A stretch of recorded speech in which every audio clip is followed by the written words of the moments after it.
seem to work. But the smell of wood smoke clouds the room, justified by a roaring fire at the end. Above the fireplace is this mouthful. It's fuck. Thinking of the orgies again. Can't stop doing It's a buxom lady. I mean, mantelpiece.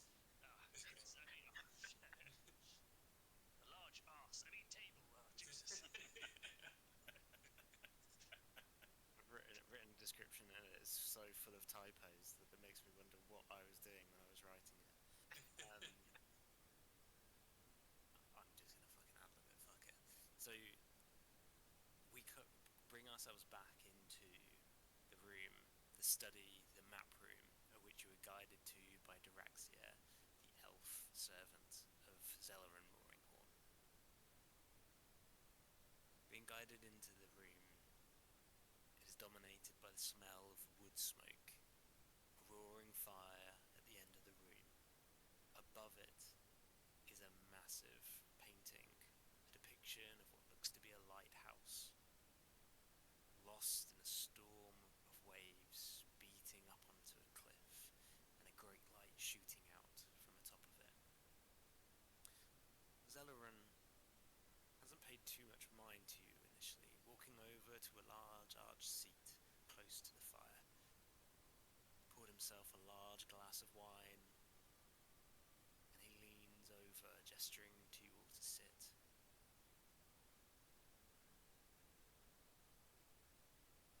As you all sit down, he leans forward. Who are you? What has brought you to my home? And what do you know of Artus Kaimba?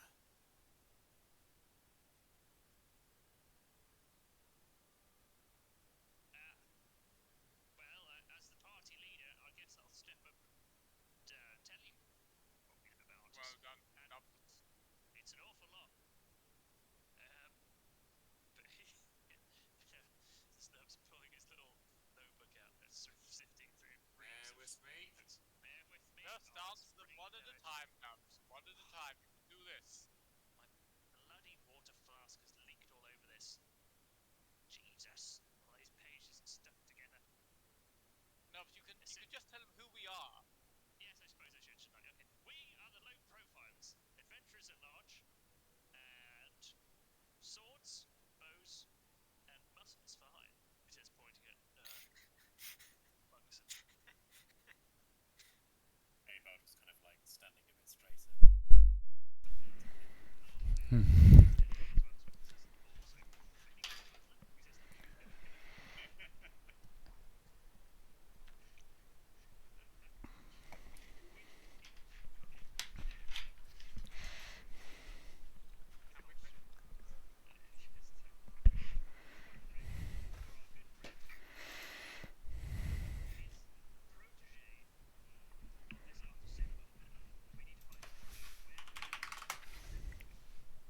Nubs, I didn't appreciate the right word there.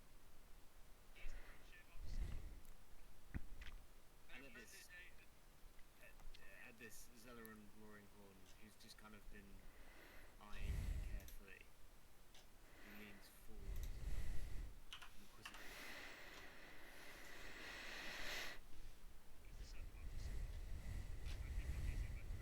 Reported it. Yes, exactly. I still have a hard time speaking common. It's not that word in Gnomish.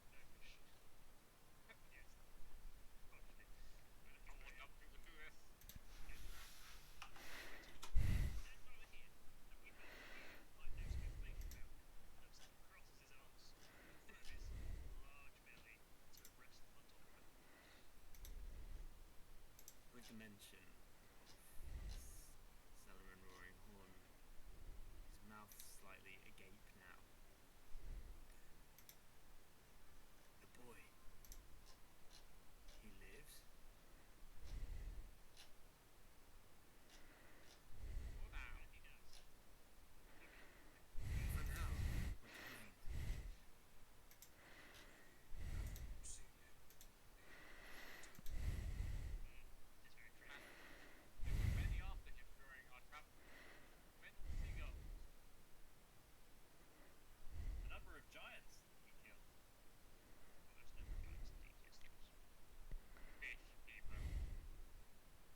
seagulls. He kind of looks at you all confused as each one of you blurts out a different like a different beast or creature, and he points over to the corner and to a large tray of various drinks, ales, wines, spirits, and a number of empty glasses. Please, help yourself. Make yourselves comfortable.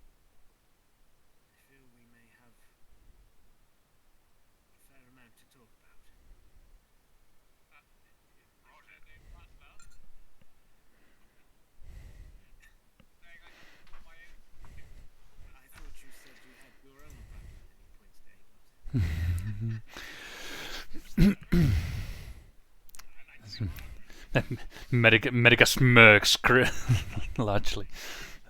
All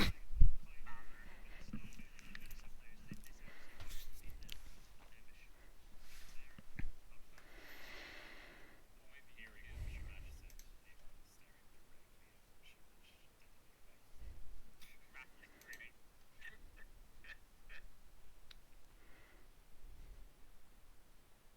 What drinks do you all reach for? Nice frothy ale. If anything, a sophisticated party has gone for sophisticated wine.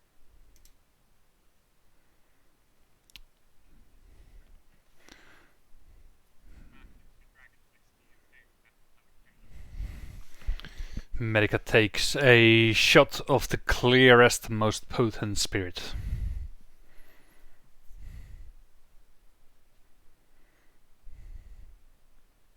As you all gather your drinks and take seats, there are a number of chairs in this room, soft armchairs, a large sofa, a proof in the corner, and what looks like a modest bag of some sort with tassels on it.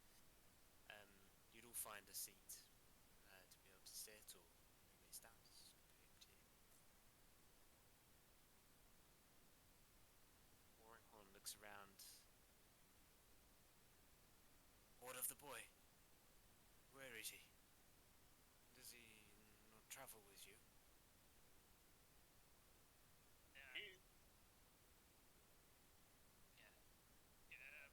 Ufa,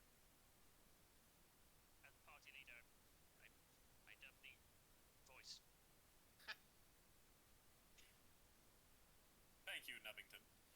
Conversation. We last saw him with our friend Zephyros, who is a storm giant. He has a flying tower. We thought he would be safer there than with us. It leans in and says, Cloud Giant. Cloud giant, hence the cloud. Obviously. Imagine not knowing a giant. And you met him how? On a cloud. Or do you No, mean Sirac? not the giant. Sirac.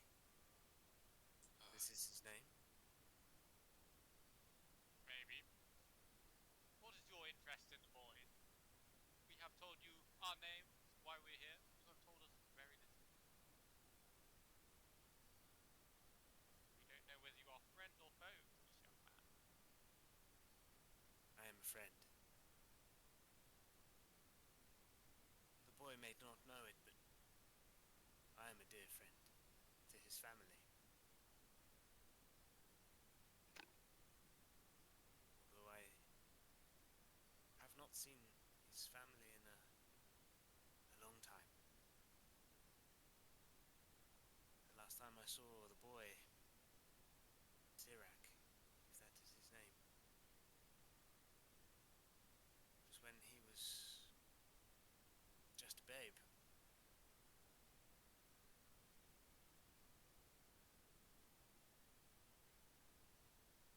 I feel that you may have some answers that I have been searching for a long time. But pray, how did you meet him? How do you know that he is related to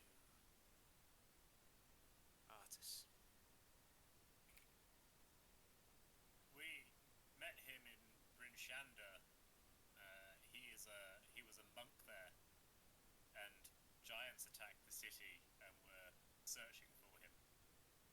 They were searching for Artus Simba, and he was with us at the time, and he explained that Artus Simba was his father. Avon looks sort of like questioning the rest of the party. Yes, he said he has the blood of Arthur Simba, so assuming he is his son, doesn't have a violent towards this person. The giants who attacked specifically came for Artus Simba.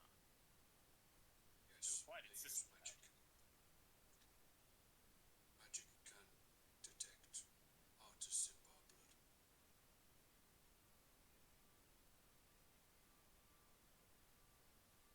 Why would they be searching for Artus? Why, that's where we hope you may be able to help. Why, Why? you What do you know of- surprised? Child live.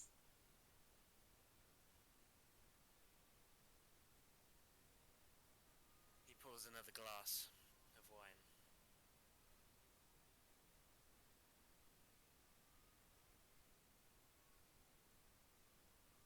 I feel that it's best for me to start at the beginning.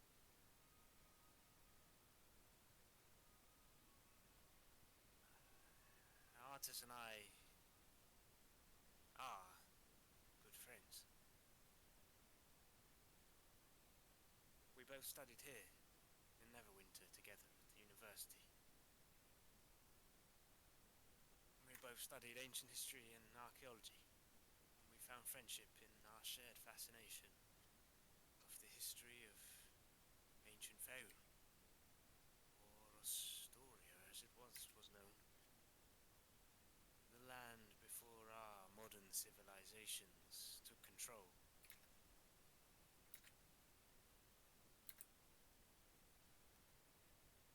During our time at university, we mapped out much around sites of ancient camps, points of interest of the barbarians of the Icewind Dales, the plains of the hill giants, lairs of dragons long forgotten, kingdoms of elves and dwarves. And we built a trove of which became a map. We never had the chance at university to investigate the deeper mysteries of some of these sites. The majority of our studies were theoretical. Once we graduated, we took our map and set off in tow. With us, we took several undergraduates from the university. We travelled all over together with our little band. We started to investigate the sites, starting simply confirming their entry and existence. We began to become braver, beginning to dive into some of these old places. I unfortunately picked up a bit of an injury, and he points at his leg and his cane. Unfortunately, this cane is an old friend. However, I was always the cartographer, really. Artus was much more of the explorer. And that leads me closer onto the boy. One of our undergraduates, an Artus, became fast friends. Evora was her name. Is her name. A beautiful girl. Intelligent, funny, and with the same passion for the ancient world as both Artus and I. She became part of our troupe and we became a trio. She is a dear friend. But to Artus she was much more. She quickly became his wife.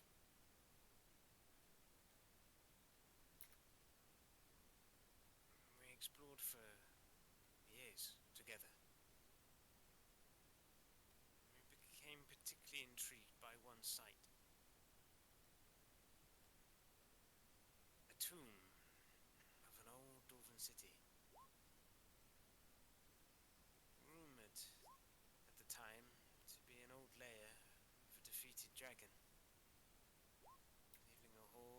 ancient relics and magical items beyond our wildest dreams. We excavated for days, shifting sands becoming almost too much, constantly foiling our efforts.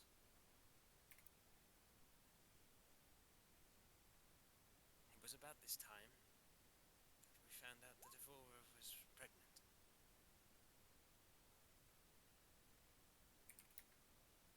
Didn't stop her, and we began to explore. Eventually we found an opening in the sands and ventured deeper into the sprawling tomb. I couldn't go too far, so they came back out with drawings to help me map out the corridors.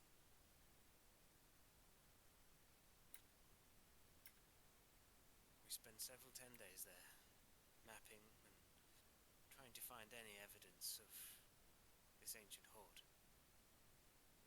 Disappointed, we began to pack our things. However, Artus and Evora one morning delved further, determined to find something of value. I pleaded with Evora not to delve further. It was too dangerous within our state. But they were too curious. Then they went in anyway. I had barely awoken that morning, and I awoke to a scream. A scream I had never heard before. I still hear it in my dreams now. As I traipsed out of my tent, I was met to Artus, clutching Evora in his arms. She was lifeless, but she was not dead.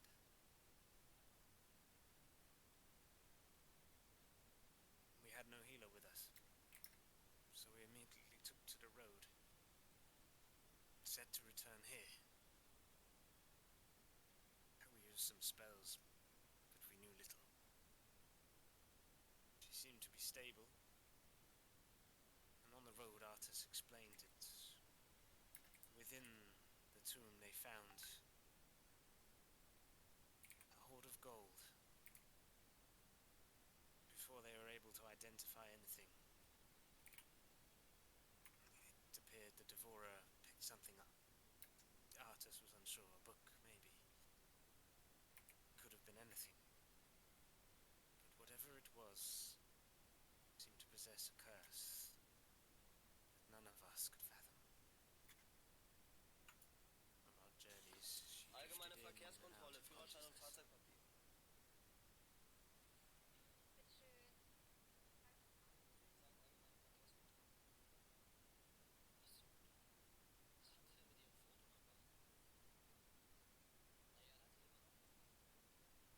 Fahrzeugpapier. I've just completely lost my notes. Fuck. As Celery roaring on, he just goes, his eyes are just pointing outwards from it. Because I smell toast! he puts his head into his hands as he's like rekindling this memory. Seems to be too much for him. She drifted in and out of consciousness, but it seemed as if the very soul had been taken from her body.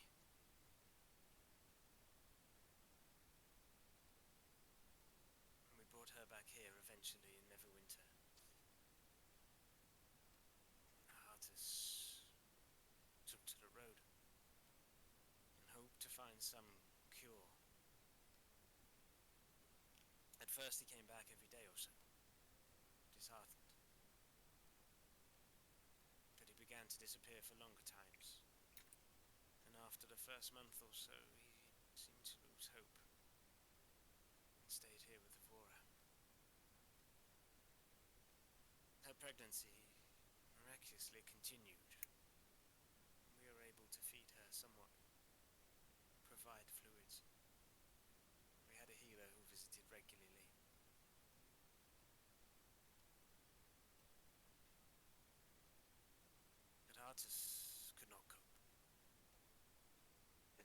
for a long travel, searching for a cure, a means to wake her.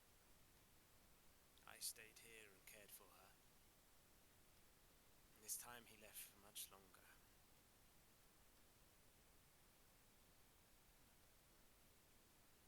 He did not return for almost 6 weeks. He came back different. He said he had journeyed back to the site in the desert in an attempt to find the tomb, and whatever it was that she picked up. He said that in the wastes he met someone, a giant, a vagabond long lost from her tribe. He told her of his woes. She told him of a power possessed in an artifact of the giants. They had been hidden away.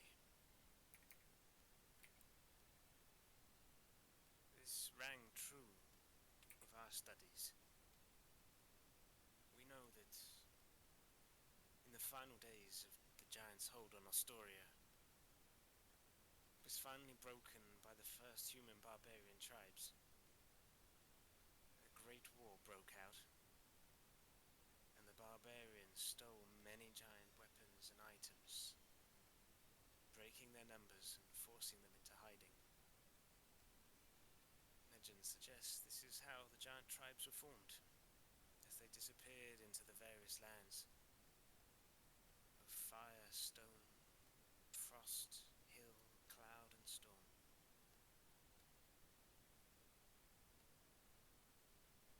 This wasn't the last time that he left, however. He began to pack his bags, and he took our map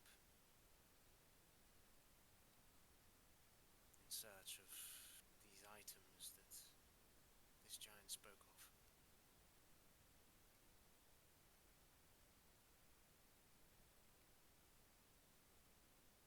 At this stage, Evora showed no signs of stirring from her state still. However, her baby developed. It is fascinating how the body of a mother, as long as there is life left in her, can house this wonderful being. Sustain it. The healer, who you've most likely met as my assistant Araxia, was unsure if she would be able to deliver, not without it being too much for her body.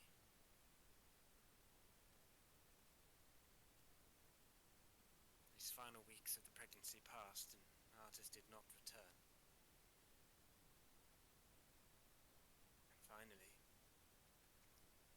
the baby started to come. And as if she had been saving herself for that very moment, Evora awoke.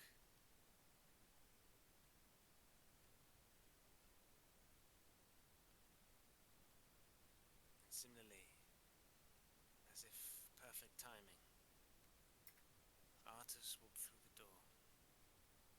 And this time, I barely recognized him. He was older, travelled. I'd go as far as to say traumatized.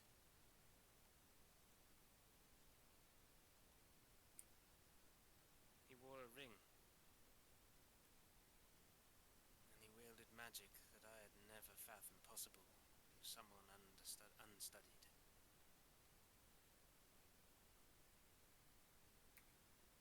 The labour was quick,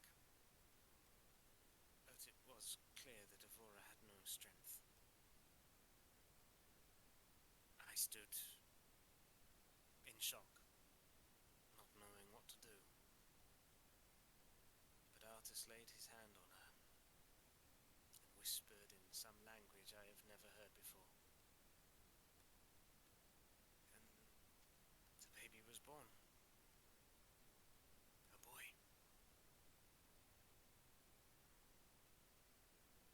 Artis handed him to me. must leave.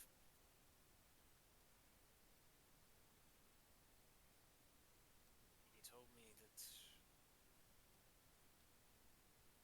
the boy was not to know who his father was, to send him away.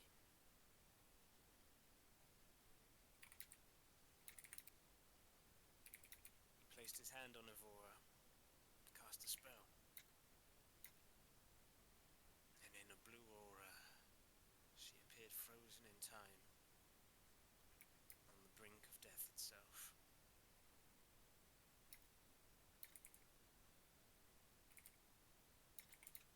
My friend handed me back my map, told me that he had to find a way to save her. And they disappeared in a flash of light. It was all so quick I had no moment to question him. His sense of urgency and determination was clear, and I knew not to query him. I barely left this place in shock. After a few days of deliberation, I took the boy to an orphanage in Waterdeep. But I couldn't bear to know this boy would never have any sense of who he was, who his parents were. So, in the swaddle, I left a drawing, a depiction of our group in the Anarok Desert before we made our descent. I never saw him again, and I have stayed here alone, working on our maps in case my friend returns and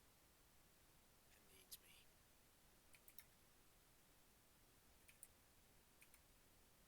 And that is my story.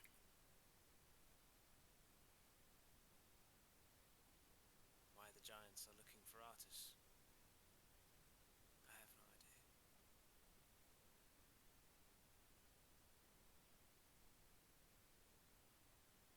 Said the giant vagabond spoke of a powerful artifact. Please, can you explain that part again? Forget why turn around it exactly. Yes. The giant spoke of these items that were stolen. Think of it this way. Before the giants became their own tribes, giants roamed this world as one race. They were all powerful, unchallenged.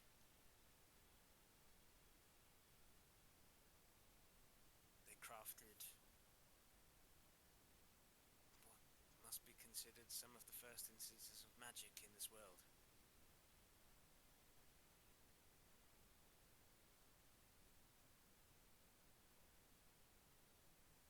The giant spoke of these items that they crafted in their ancient time as being stolen by the early human civilizations. Famously, some remnants of them are found in the wastes, but humans began as savages, I guess. Some would say they still are. Yes, I quite heartily agree in some instances, but others, there is good in them. But the barbarians stole these weapons, items of great magic, from the giants, and they received the upper hand in this mighty war between giants and humans, forcing the giants into hiding. essence, laid in isolation ever since.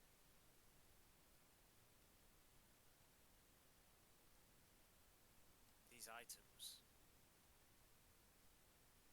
this vagabond suggested, may hold some key, or may have held some key,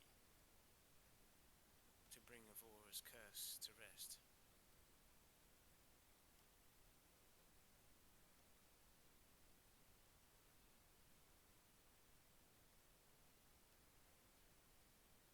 And what of Avora now? And Artus, do we know where he went? Sorry to start pain. I do not know where they went. Artus took Evora with him, I presume, through whichever portal he disappeared through. He did not tell me where he was going.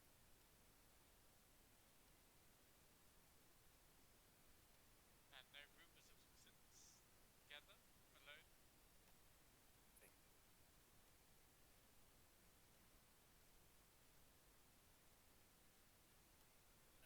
And the ruin you were exploring, you said it was a dwarven city? You thought it had some connection to the giants or just ancient treasures? Not to the giants, no. No, in the Anarok Desert, it was a dragon's hoard we searched for.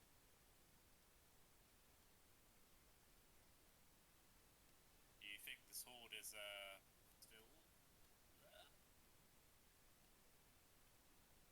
May well be. It's been over 30 years since we were last there.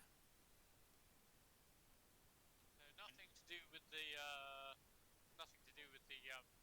dwarves at all then, just to clarify. No, it was in an ancient dwarven city. Ah, that a dragon had taken up Morden.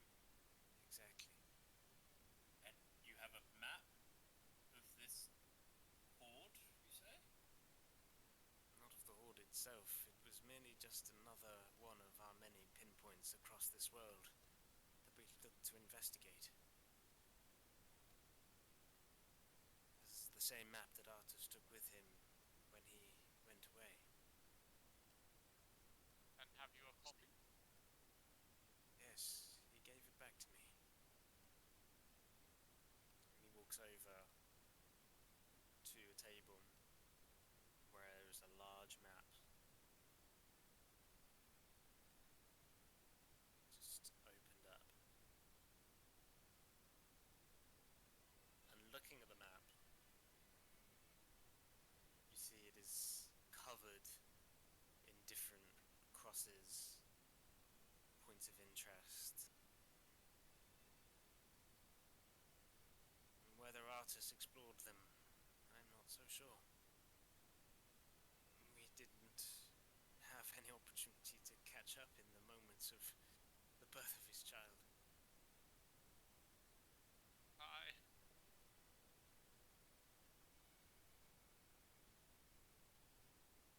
Understandable.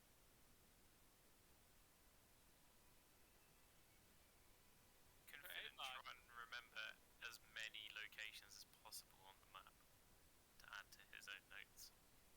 Yeah. Roll me an investigation check. Sure.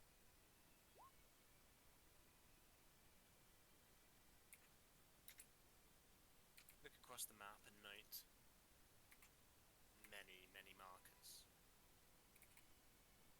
But you would also pinpoint several that are key focuses. Abard walks over to the map as well, and he pulls out a pair of glasses from top of his breastplate. Just like flicks them open, puts them on, takes a big look at the map, and then puts I don't know why I'm imagining half moon spectacles. Yeah, but like right at the end of his nose. Yeah.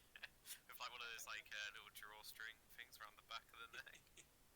I'm a roll with that. A little pair of half moon glasses. Nice. Like Dumbledore. Yeah.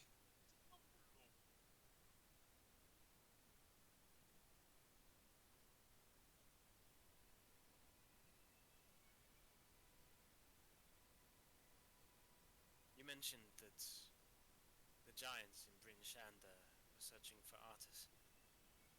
Do you know why? We have not a clue, I'm afraid. They seem They to be are- after his bloodline. For his blood itself.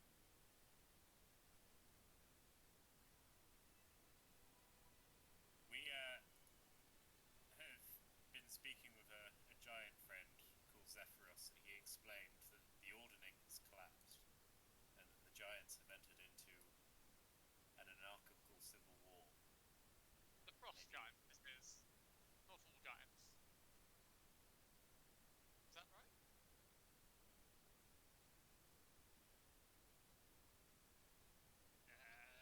We have fought kinds of giants, but it seems the frost giants are the ones that are mostly annoyed, I'd say.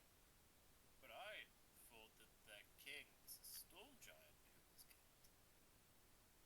Yes. His wife. Perhaps was you are killed. right. He has disappeared. Or has she disappeared and he was killed? But his daughter lives. Yes. Hekaton has left the throne.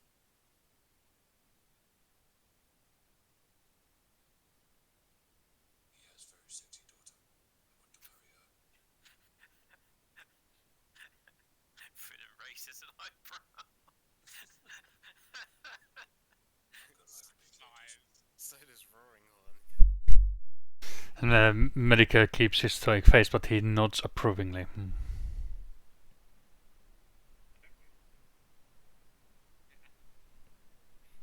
I don't understand. Why would they be searching for him?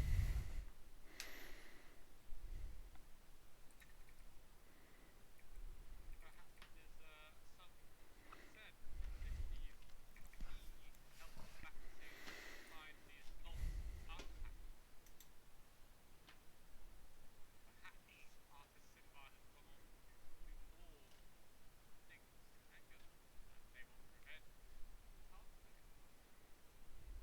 We did try to question the giant out in the forest north of town. But unfortunately he was not very clever. Maybe to do with his knowledge of this artifact as well.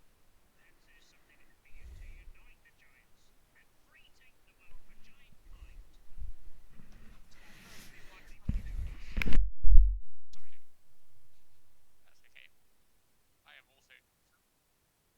We are no enemies of the giants, Amanda.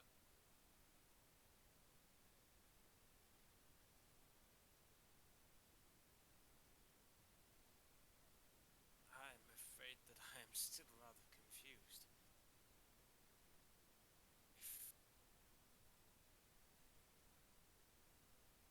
If they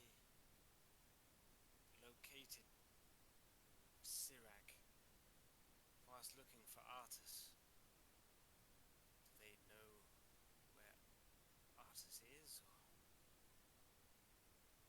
said they could smell his blood. Exactly, thank you, Bungson. We have an old rhyme in Gnomish that goes like this.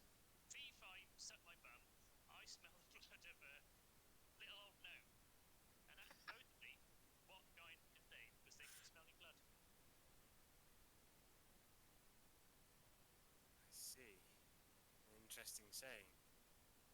All sense in Gnomish.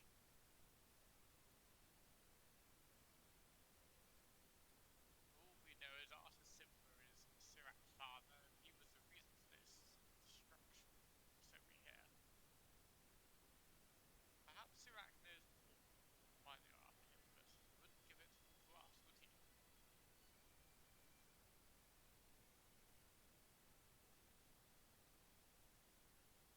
We aren't entirely sure what the factions seem to be in the civil war between the giants, but we were attacked once by a blue dragon called Namir. I don't suppose that's something you know about. Just to recorrect that, the giant, the dragon wasn't called Namir. The Namir was a giant. Our good friend Namir was killed by a blue dragon.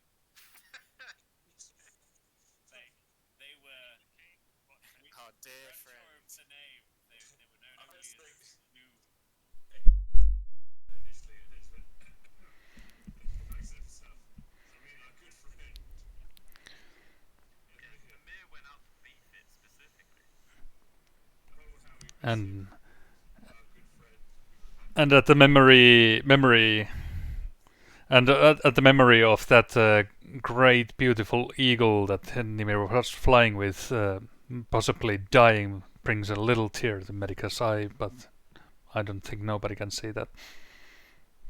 Yeah, he was fond of that. And also fond of dying to giants, if I remember. No dragons, Brett forgets, because he loved dying to dragons, did that not? At least when we met him. It strikes me that Artus was looking for something. Appear to be looking for something as well. Whether it is Artus or something he possesses, maybe, or knowledge. Maybe it is this map.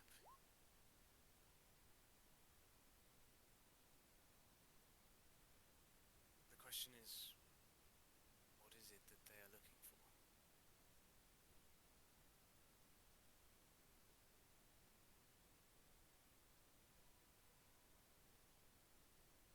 Well, my money is on one of the artifacts that was stolen by the early humans. And he glares at Abard.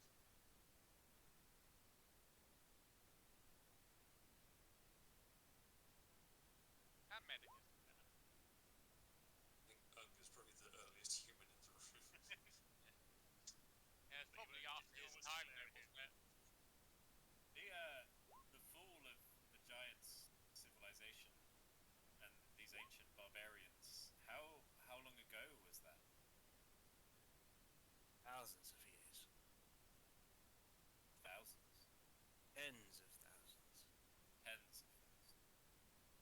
But my lord, oh, sorry.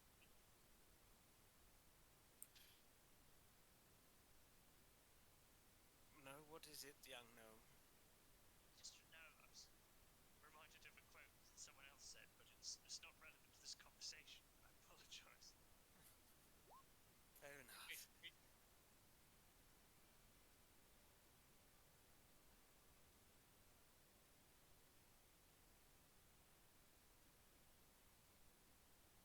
These giants. You mention you have interacted with several now. We went first to the town of Nightstone, where a large stone had been taken from the town, we believe by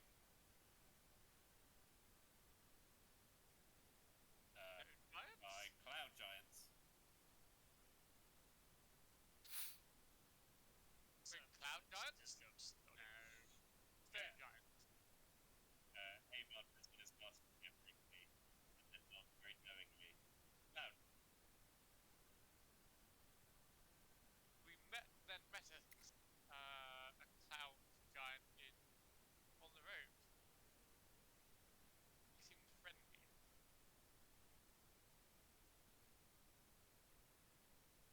Then there were the ice giants in Rinchander.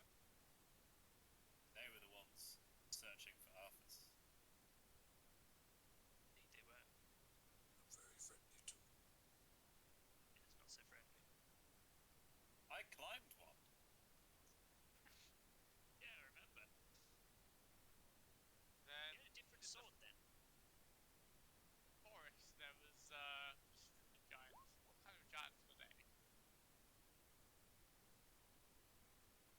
Hill giants, and Yes. we believe there's another band of them to the east in the Starfall Hills. And they were talking about feeding someone. Feeding a great lady. Potentially reason behind the attack on We tried to disrupt one of their gathering stations, but it didn't go so well.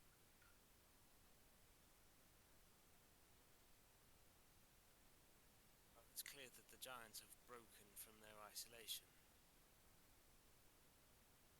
And this is means for concern enough. I've already heard what the disruption has done to the trade trade routes and the roads, and the sea now too. I fear this goes beyond my friend.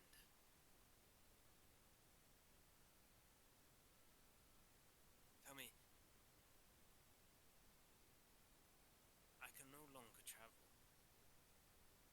but I can provide a means to know where to travel to. Would you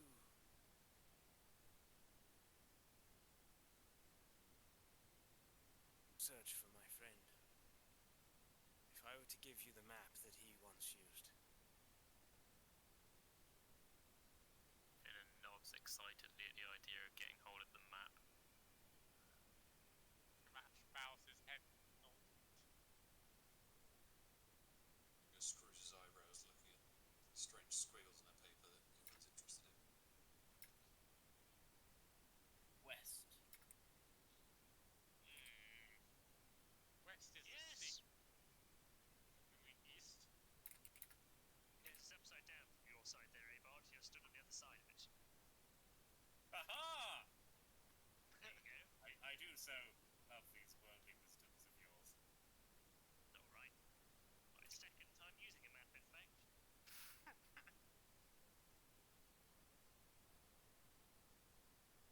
But tell me, Sorry, that doesn't translate well. Zelrud, That means the second 100th time, but yes. you are a man of learning. We have been attacked several times by these men of the sea. Do you know them? At which point, Shamash brings out the drawing of one of the symbols that he's seen. I think he's memorized it over many times and shows it to Zelrud. he studies it for a moment. I'm afraid I've not seen this sigil before. There are many organizations and gatherings of people throughout history. Many borrow, many create their own identities. I'm afraid this is not what I'm familiar with. They have hunted you down specifically. I believe so, even before we had our Simba. Isn't that right, fellows? He's nodding. They tried to recruit Zephyros to their cause, so And Zephyros is this giant that you spoke of. Yes. lovely fellow, very big hat. So they did not attack you. That was not their intent. You were merely Well- there. Well, The first time, yes, but there has been times since. Tell me what Precisely. became of the first that you did engage with. Burned to a Abard. crisp. Well, yes. Now I Right, fear John that Chris. may be where your answer lies. We cover him in seagull feathers and throw him off cloud. Yes. Well, that might do it. Well, he did try to kill us first. Yes, we were just defending ourselves. That's no reason for a grudge. Not for civilized people. Absolutely. Perhaps not. Perhaps not. I don't chop men in half lightly, you know. Oh, yeah, you chopped a guy in half. Gosh, that was good. Yes, wasn't it?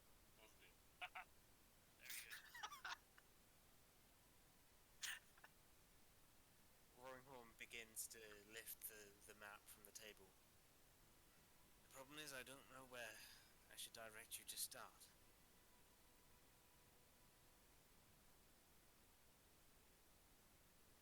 Well, we did have plans to invest a giant hideout in the east, didn't we? At some point. You know, the one where they said they were. I think Nubs has a map. They said they were feeding a Well, big person. not exactly. So- Yes, the most detailed map, but yes, I have something. But Perhaps you could show it to Zelrud and he would be able to fill us in on more details, is what I thought. Well, okay.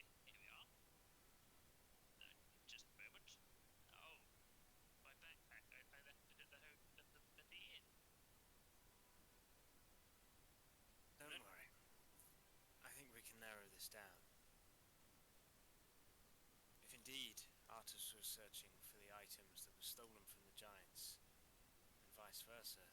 The giants seek to find those. Then the first place is where we should look. Are the sites of the barbarians. But does Groodhaug mean anything to you? Groodhaug. Yes, it was mentioned on this map. It's vaguely coming back to me, says Nubs, rubbing his temples. Map started at Tribor. It led to some kind of river. Something about taking a ride by a tree. Groodhaug. I think Groodhaug might be the name of this terrible creature they're hiding. He stares down at his map. You mentioned the Star Metal Hills, yes? Yes. I have no record of sites on our map for that. Groodhog, I know some basic giant. Translates into river mound. But I'm afraid it has no relation to my studies, at least. Even if it doesn't particularly be a point of interest, that group of giants appear to be threatening local civilization. I think there may be peasants in peril if we leave that unresolved. I believe, yes, it could be somewhere on the way to one of Zelarune's places that we should drop in. I also seem to recall that we also sent on a scouting party from the Jam Pocket to scout out the area, and it might be a little bit biffed if we don't actually turn up. Yes, we should remember to follow this one up for sure.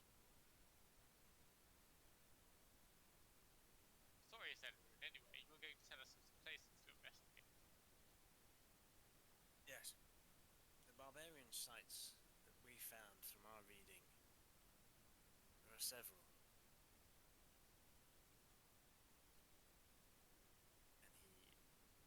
And he dusts off.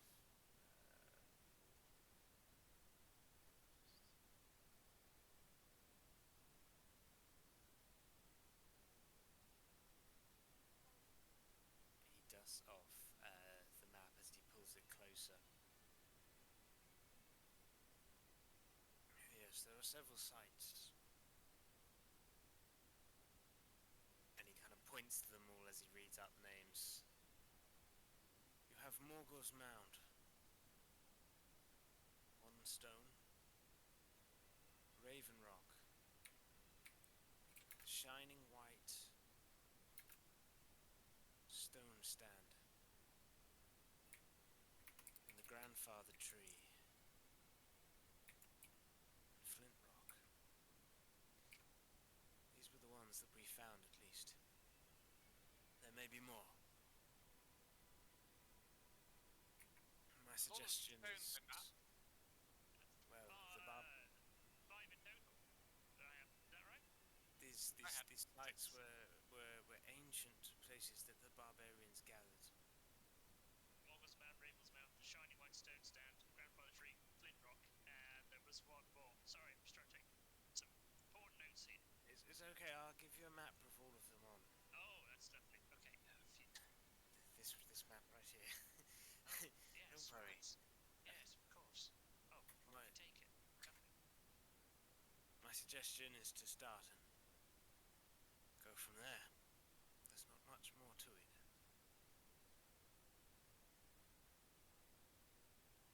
If you find anything, then of course, let me know.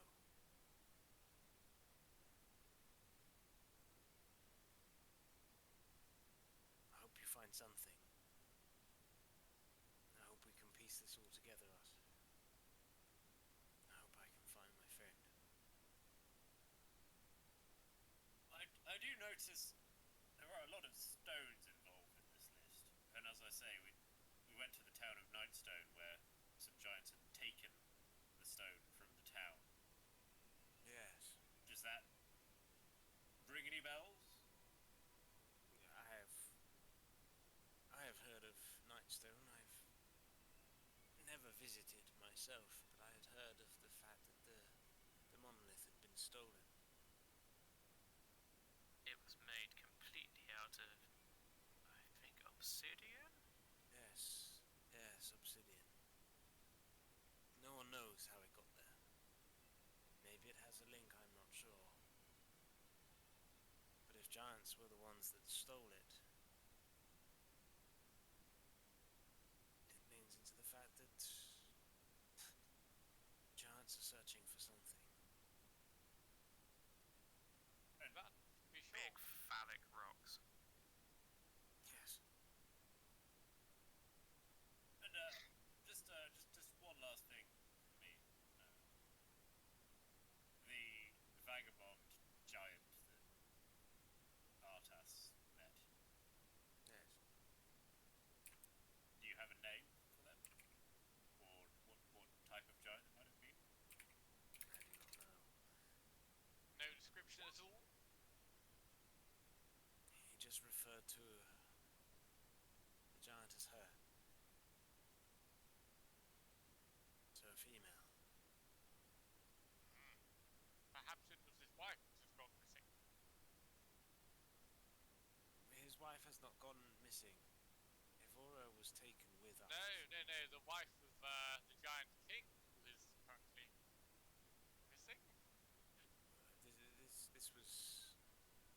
This was around 30 years ago, so I think you may have found that out before. But maybe. I'd imagine there are more than just a few women. And We've not met many of them. from what you mentioned earlier, it sounds as if this ordning breaking is a recent occurrence.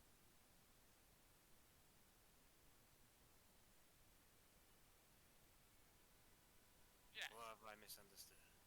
No, they may have been. I'm saying that this giant lady may have been doing stuff in the past 30 years ago. Oh, I see. Interesting. Aye. But who knows? Idle speculation. I wish I could tell you more. Please, take the map.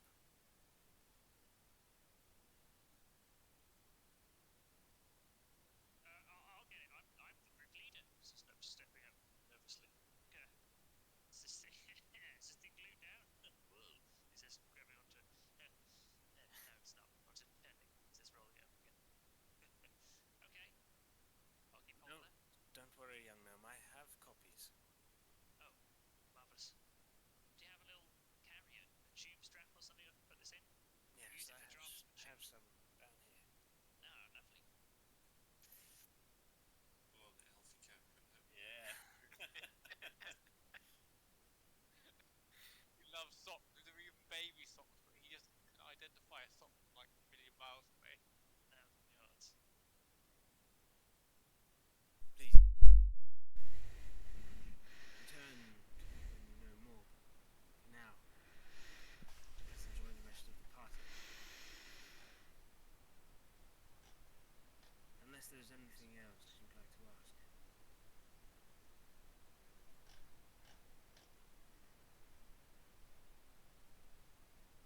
Well, I think the main thing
I'm afraid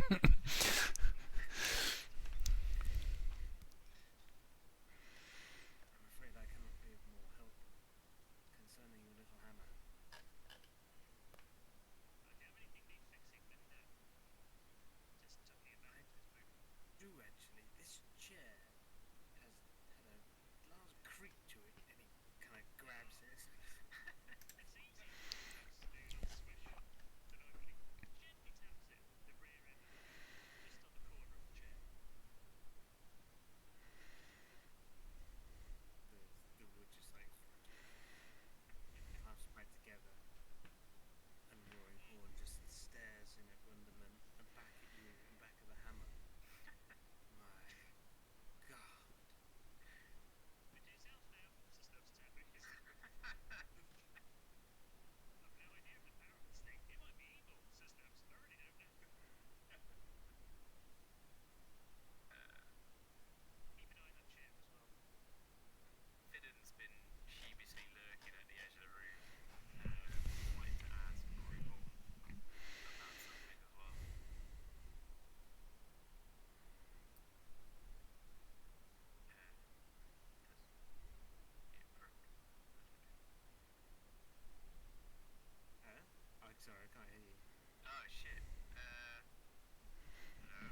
Let's say yes. And yeah. That's we. I think we are all like nodding and beginning to stand up. Medica gives a little look towards the host and says, "And by the way, your art is magnificent. Just had to tell you that." Thank you. He beams brightly. Yes. It is quite a sight. One day I'll go and visit it in the flesh. Storm Keep is a magnificent structure.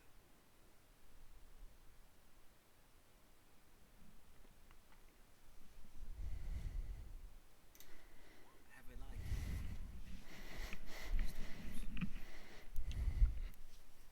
Don't you know? It's something about the unpredictability of the waves and thunder. He just stares at the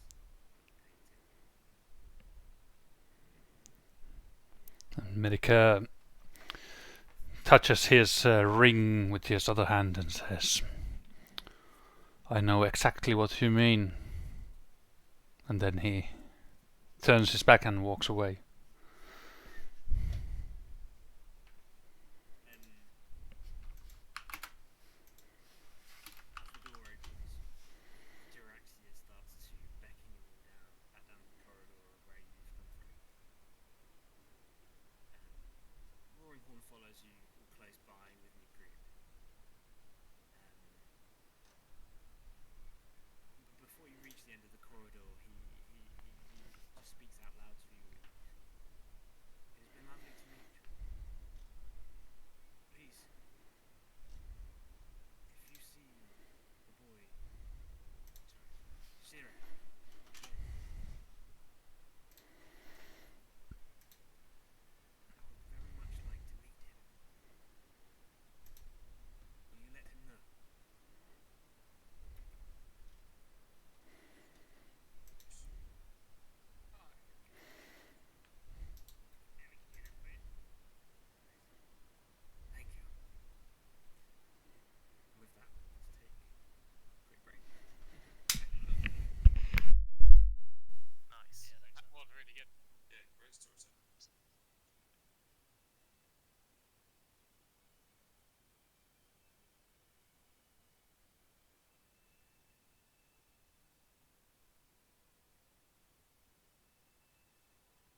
something perfectly that I just took good notes for.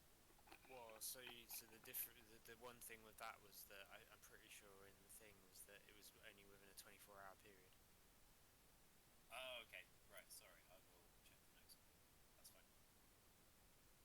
Sorry, I need to put it into an actual D&D Beyond item for you, so you got it. No worries. But yeah, it's that power, but only within a 24-hour period. Okay, I thought it was like after 24 hours and onwards. Yeah, that's my misreading. That's cool. We'll text. We'll text. It's alright. I wanna keep.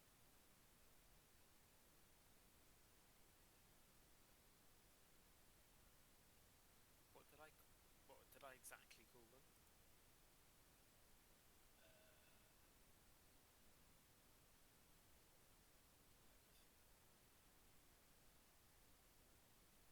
Scroll through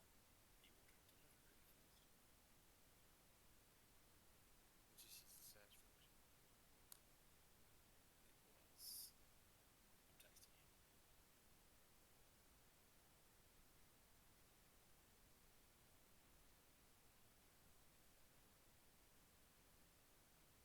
And I'll forward you the description you sent. Oh right, cool. I couldn't remember if I'd sent it with that or not.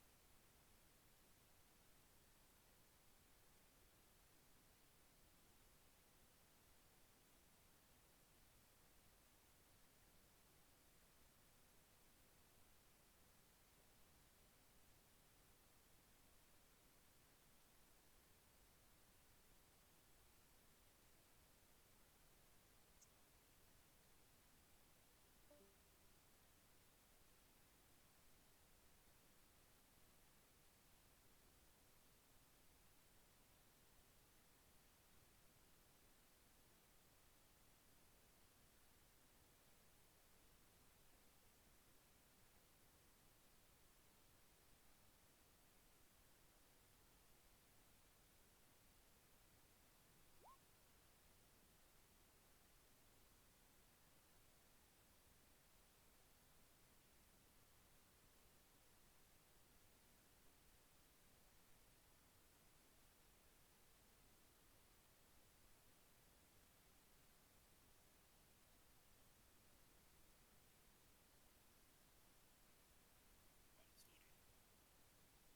No, you're good.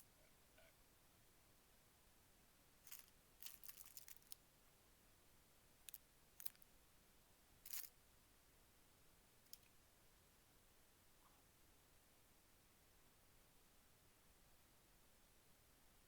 Done any painting, Matt?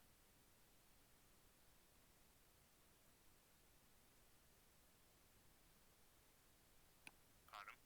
Done any painting? No. I'm still waiting for my paints to show up from Games Workshop. I've got a bard go. He is Nice. a couple of coats away from completion. So I saw an early version of him. He's looking fucking good. Hell yeah. Is that off the ah, the sort of griffin tiger It's thing?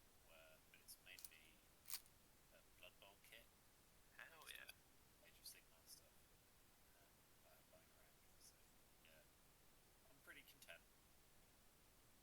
But he's got a massive bum chin that I need to work out how to highlight effectively. That's like the one detail I need to get shining through. I think aggressive is the right approach.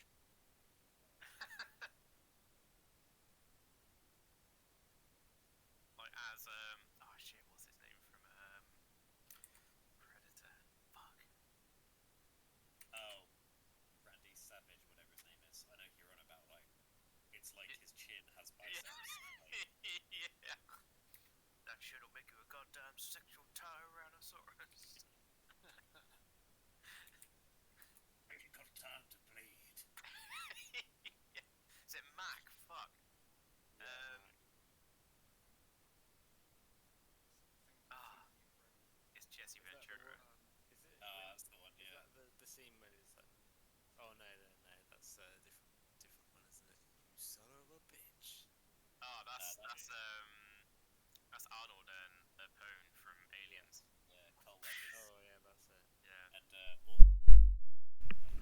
Not aliens, Predator. Yeah, but Carl Weathers is the. Sorry, Sergeant in Aliens. Mm. Is it? Is it? Sure he is. Or am I just being incredibly racist? There's always a possibility. I don't think what predators do, aliens do, is sufficiently hench. You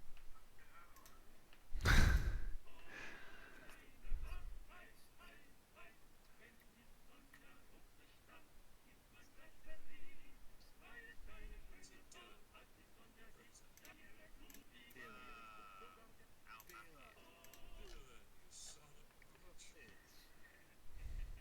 Sorry, who is also in Fifth Element and Tomorrow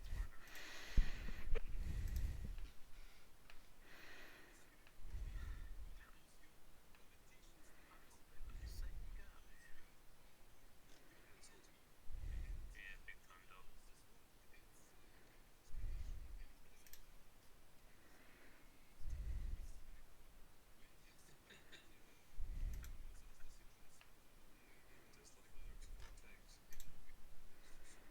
Hmm? I only have one book. No. Multiple about planes. Lol. Hmm.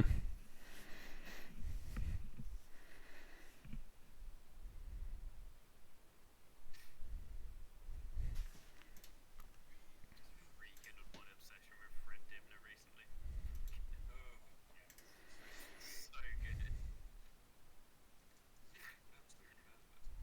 Yeah, that fucking Lord of the Rings picture is Hey, it's so good. I'll send it to you in case you didn't see it in culture.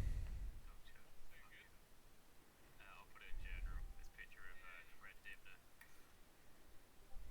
which somebody drew.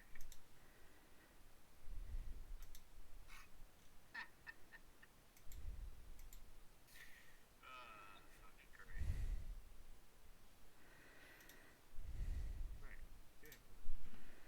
Yeah. Yes. Yeah. Outstanding mail.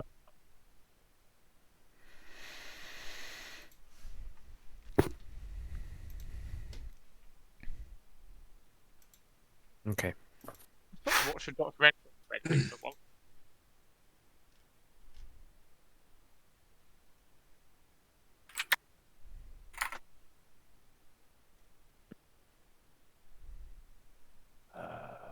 Right. 1 sec. Damn, my laptop's running slow tonight.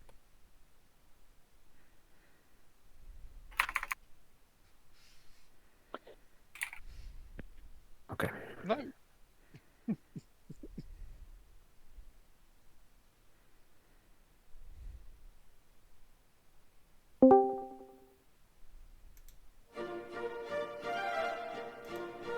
As you walk down the corridor to the top of the stairwell, the hum of the party resumes. The smell and the darkness of the room that you've left is far behind you now. It is bright and full of vibrancy. The smell of food, wine, ale, the sound of people chatting, laughing. You even start to see people beginning to get into the swing of some dance in pockets. And as you reach the top of the staircase, you stand behind this large statue, these waves kind of curving out from this magnificently sculpted piece. Roaring Horn kind of cuts into the between you all and rings on his glass and announces out to the crowd as everyone starts to turn and look around. The rest of you kind of standing at the top of the staircase. Friends, it is time for dinner. Please make your way around the corner. You'll find your seats at the table. You will have all been allocated a spot. Please Make your way through now. Now, you stand at the top of these staircases, and there is a huge crowd at the bottom of the staircase. There's no room for you to be able to move. The crowd begins to peter out, heading westwards, heading kind of underneath, to the side of the. God. Oh, wait a minute. Looking from the top of the stairs, trying to pinpoint where that noise is coming from. Some really good food right there. The crowd begins to start thinning out as it streams around to the side, all moving through a doorway. You see different guests being ushered by serving boys. You see a lot of the figures that you recognise all now starting to push through. They're all deep in conversation, having all definitely a few drinks in at this stage. And I would say that it's roughly around the early evening now. You've been here for a good 3 or 4 hours in discussion and speaking to Roaring Horn. And as the crowd begins to thin out,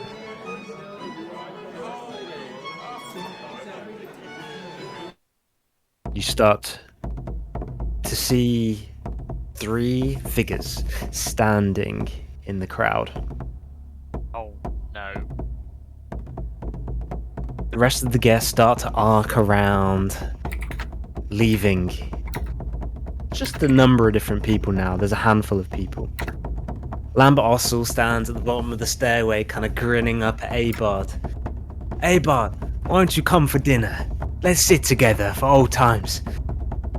And then you see 3 figures standing now in this room. One in the middle is hooded.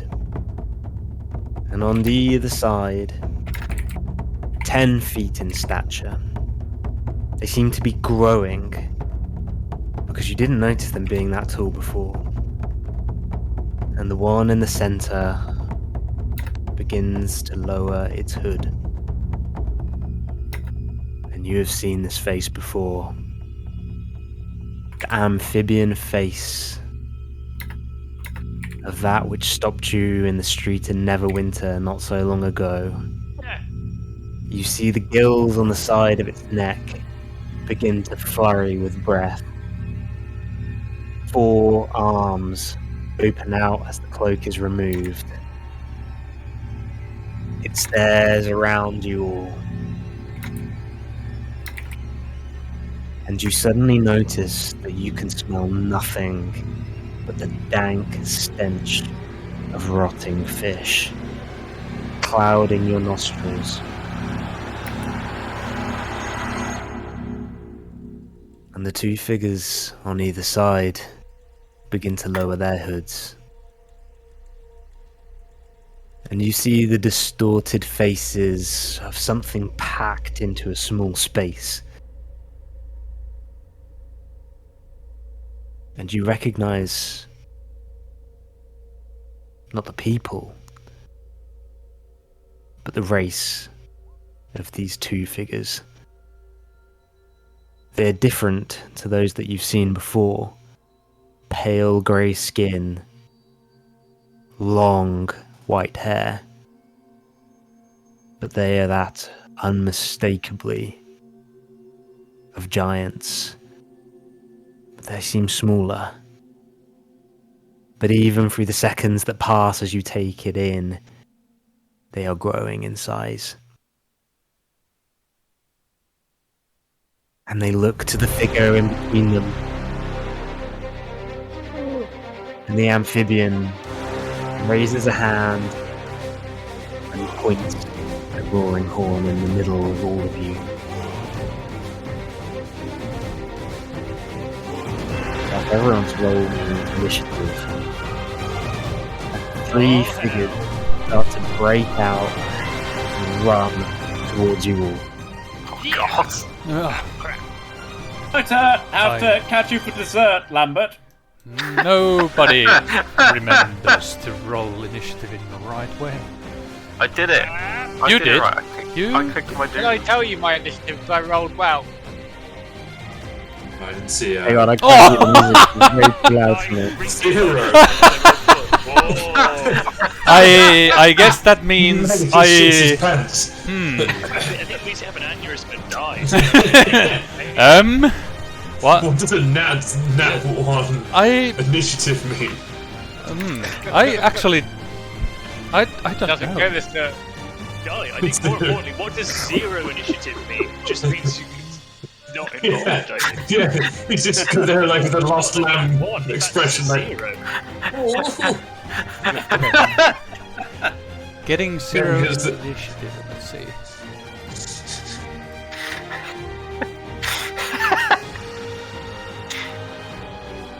Shall I re-roll my in because I fucked up last time, or should we just take Zero that? initiative. Hang on 2 secs. Into the combat tracker and pause the timer whilst we sort out the turn order and everything. I was hoping Yeah. you could add in just because I rolled really well. I was gonna say, we can re-roll it and we can change our scores, yeah? The room falls silent just after all of that amazing stuff happens, and just the sound of Medica soiling himself. I just rolled 2 intelligence saves like a dum-dum. Okay, then I'll do my proper one then. Sorry. I pressed the wrong button. There we go. Aiden. +2 on the random intelligence saves you rolled. Yeah. Shamash, what did you roll? I rolled 18. It still didn't work. Maybe select your token. Yeah.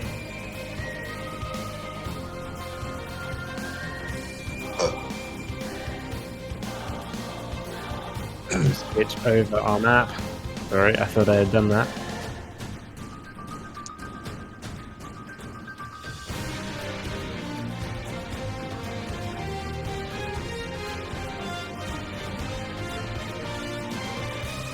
Squeeze that piece. Sorry. Couldn't help but breathe. I'll enjoy it. Now,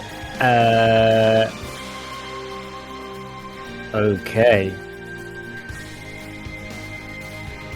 At the top of the turn order, the amphibian starts to he stands as the two on either side of him start to make a lurch up either side, and from one of his sleeves, 3 darts fire out towards you, Medica, and you take 10 force damage as they plunge into you, this magic force. Shamash, thanking Cabradon. Shamash sees these things coming towards them and knows the best option is to cast Dark on his ring and get in front of Roaring Horn. Can he stand there? Is that alright? Yeah, you can jump onto terrain and everything. That's absolutely fine. Great. Obviously, anyone else in the 15-foot radius, which is everyone, can't see shit. But Well, that's great. Shamash main thought is Now the entire protect party the dragon. cannot see.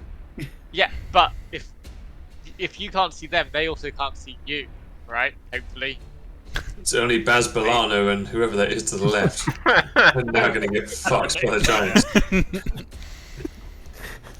Not Baz, he's still got his wine in hand, I imagine. Only Yeah, if Baz is just like swigging on this wine, like, what the fuck's going on here, boys? Yeah. Oh, fucking hell, can. Anyway, so that's the go. Is that the end of your turn? Yeah. Cool. Dark, Just with every, if you can shout out clearly when it's the end of your turn, then I know Oh, to sorry, move yeah, on. yeah, That's yeah. right. It's all right. No. Don't worry. Just now with the radius Roll a of 15. Sorry, he's just not on the board. Sorry. Yeah, Oh. why has everybody lost their turn all of a sudden? Yeah. Oh yeah, My everyone's turn good. order is. I can only see Shamash on the turn order. Because Yeah, I'm the I'm there only as one well. that matters. I think it's Yeah, because we I've noticed moved that. maps. ball sacks. Yes, you're right. Finnan had a 4. Abod had 13. I had 0. Yeah, But that only means that I go dead last no matter what. Okay, let's just go through this then one by one then. So, Kimmy, you had 0. Yes. Nubs, you had what? 15.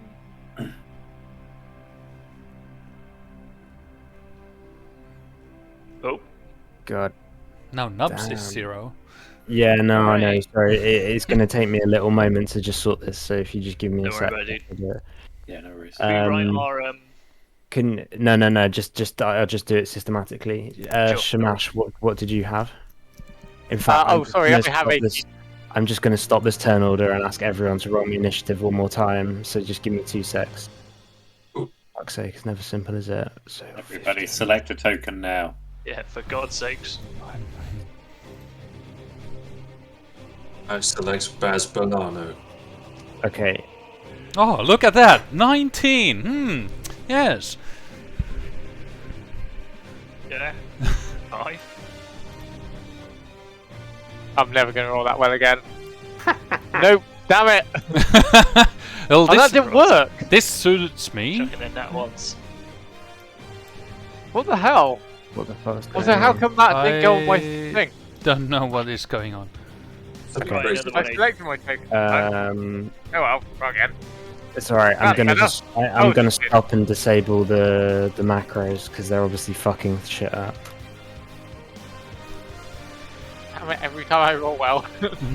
If everyone can just remember in their mind what they had. Cool. 20. This time or from last time?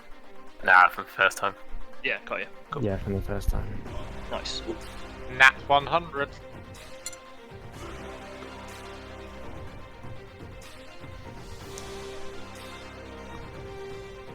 Well, thanks for small talk in the meantime. Alfred's having his balls off in the morning. Oh, my god. Yeah. This is his last night as a bollocks dog. He, Submit I- to your master's will. well, he won't be running off again in a hurry. As I said, I think when he last ran off, running off means he's forfeited his reproductive rights. Means he won't piss on Okay. as many things as well, but he's pretty good at that. man, poor guy. This is his last Yeah. night with balls. Mm. Yep, you better make the most of it. Yeah. Fuck. He's gonna have like the whole night shesh of just fucking masturbating on. Humping pillows, humping everything is in your house. To be fair, he's not much for him, Humper. He's pretty good. It's just it'll stop the wandering, probably.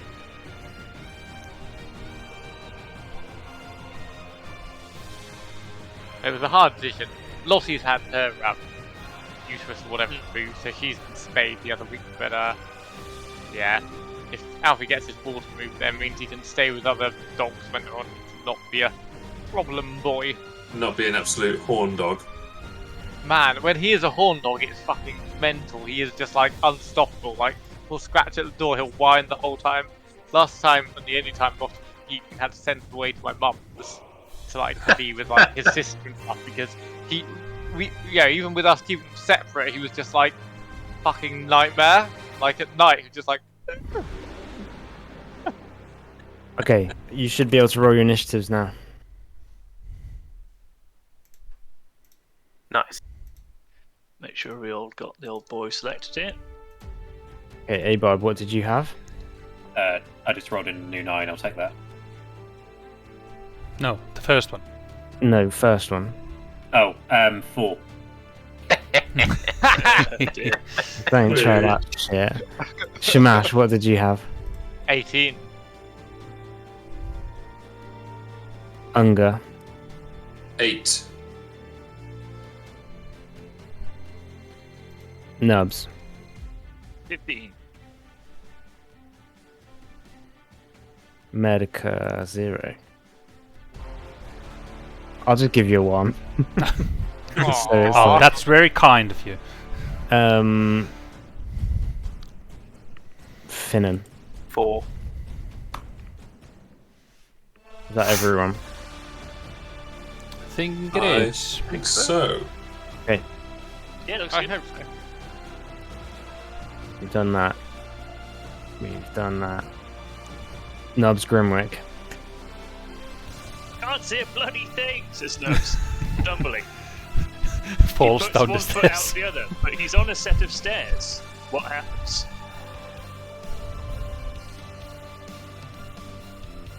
Wait, Dexterity save. say that again. Sorry, you're on the. You can't see shit. I You're can't see trying to shit. move. I'm trying to move. I know I'm on a set of stairs, so maybe I tentatively put a foot out and try and place it down somewhere. But should I roll for falling down the stairs, or No, I would roll.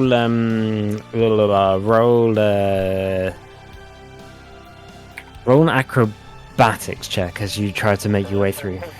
okay? Weirdly, Nubs is actually quite acrobatic. So, Very low yeah. center of gravity. but still wasn't his best roll ever. I'll allow you to move, but at half movement. Okay. So just heading down the stairs, because that's just downhill and it's easier. Nubs stumbles out of the blackness and arrives here, right next to one of the giants that is more human-sized. No, that's a human. that's Lambert. That's Lambert Ossel. These guys are giants that are human-sized, right? Well, they're bigger than human size now. They're like growing at a rate. They're pretty like Okay, about they were, kind of yeah, like yeah. They started at small and they're growing. I'd say with Nubs standing next to a regular human and looking at him and going, "You are not that much for a giant." Oh, wait, who the fuck are you? He says to the Alright. Still pretty dazed and unprepared. He takes another step back. I think that will be half of my movement then, if I do that. So that's 1. Okay, that's 10 feet. Yeah, it should be okay. Okay. Yeah. Can I still use my bow from here? Or have I used enough of my... Because I came out of the blackness, am I sort of like so... Oh, you were just using your movement to do that. Yeah, You're gonna have to. Your bow is currently like under your clothes, though. Yeah, it's true, yeah. Nubs now attempts to remove the bow from the arse of his trousers. He's been standing straight. Yeah. I thought it was in your hat. Yeah, it's Well, like it was- all the way. it's- It was it's all the way down your all the back. way down. Like, It's Okay. from his hat all the way down to the back of his leg. I will. You're gonna have to use your action to be able to take your weapon out. So that is the end of your turn with that. And that's the end of my turn, and I'll say that's that, yeah. There's arrows in his left shoe, his hammer's in the right shoe. Okay, great, thank you. But I limited them. Now, as you step out, the one giant that is growing by the second starts to run directly towards the darkness until you run out, and with one hand just fires out towards you, and I would ask you to make me a dexterity saving throw. Is this magic that Nubs is being attacked with? Yes. A bolt of lightning flies out, like energetic power flies out of its hand.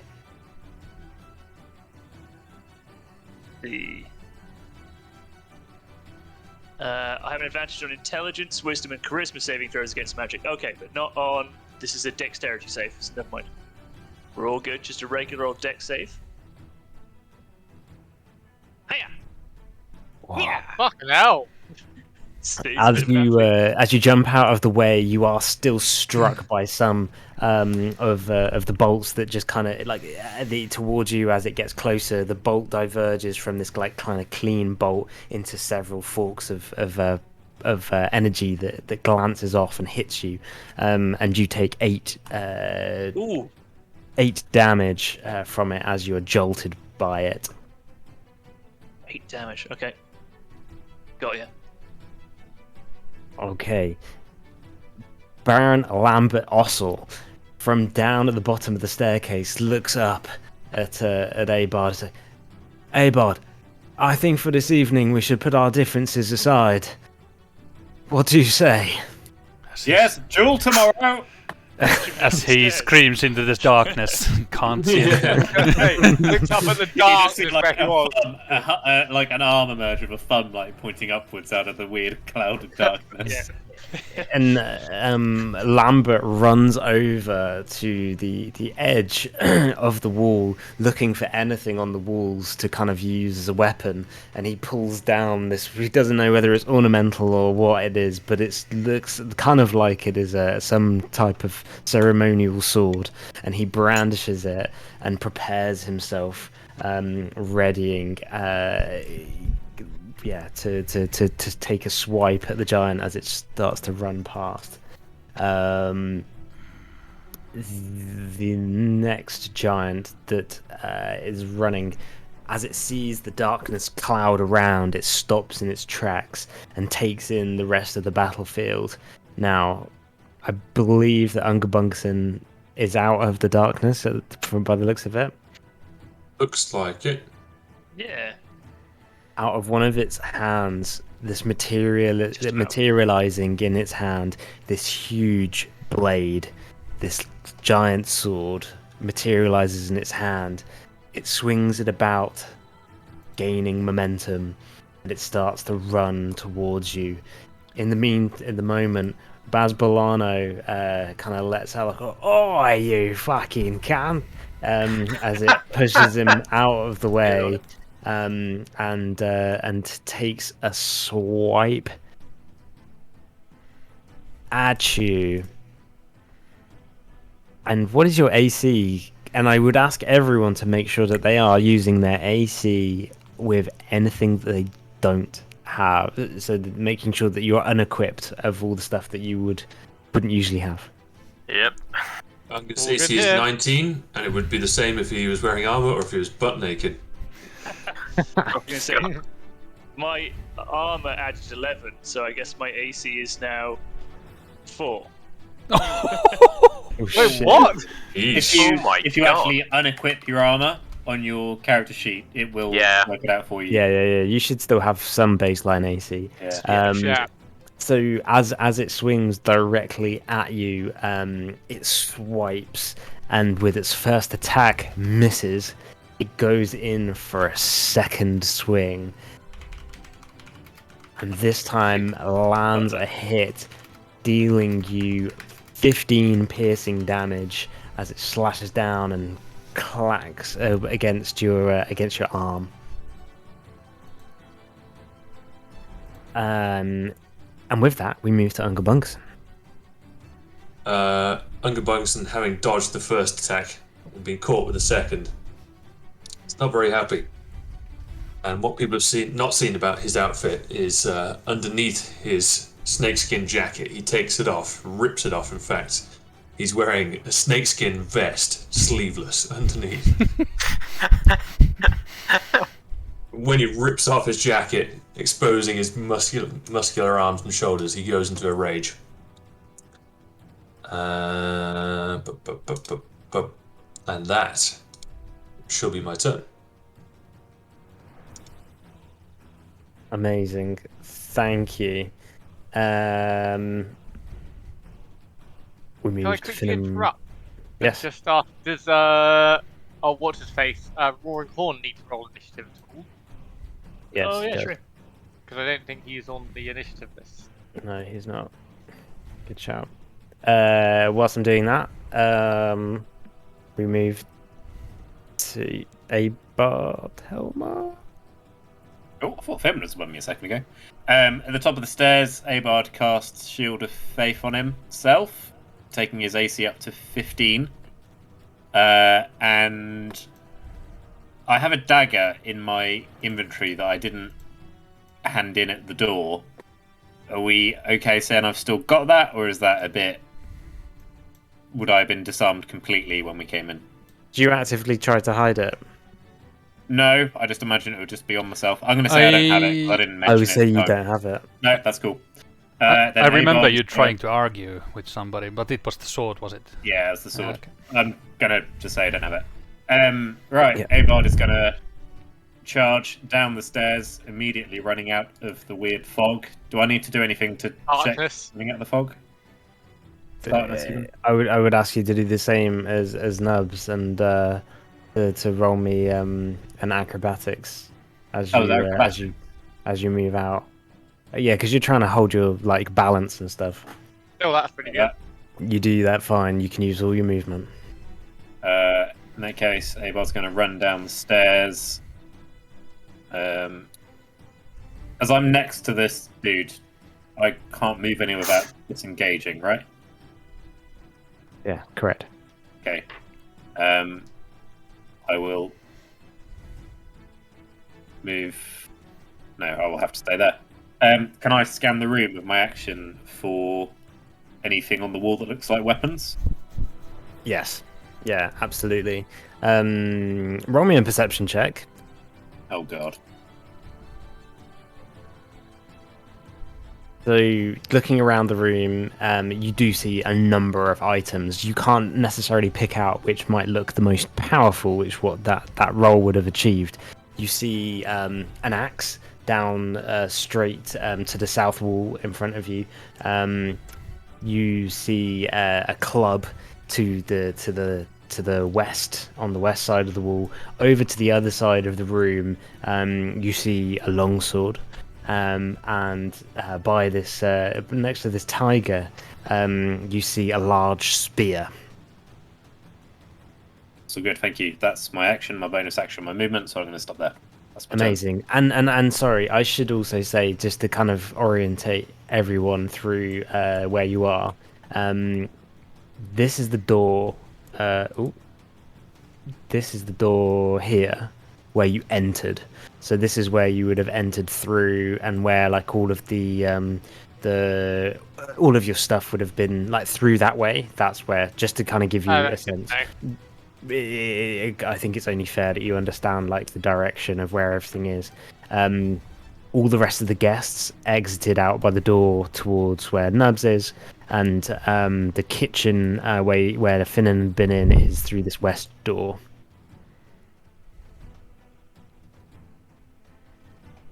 Okay, is that the end of your turn, Apod? Yes. Amazing. I'm going to say with Roaring Horn's turn, he kind of like just stands still and says, "My God, what's going on here? Please protect me, friends." And with Finnan, is you. Finnan hears the cry of protection, puts an arm out, grabs nothing, and goes, "Oh, I can help. Watch this!" And blindly starts running out of the smoke so we can see what's going on, away from Roaring Horn. Okay, roll me an acrobatics check as you do so to keep your balance. Okay. You are able to utilize your full movement. Okay. So in that case, I'm gonna run down the. I'm gonna try and run past the big boy at the bottom of the stairs and hang out by Bazza over here. And so just to preface, so I need to understand how you're making your way around, because you do pass the giant for it to make an opportunity attack. So I see the banister once I get out of the smoke, and then try and slide down it. Like, okay. All limbs like either side of the thing.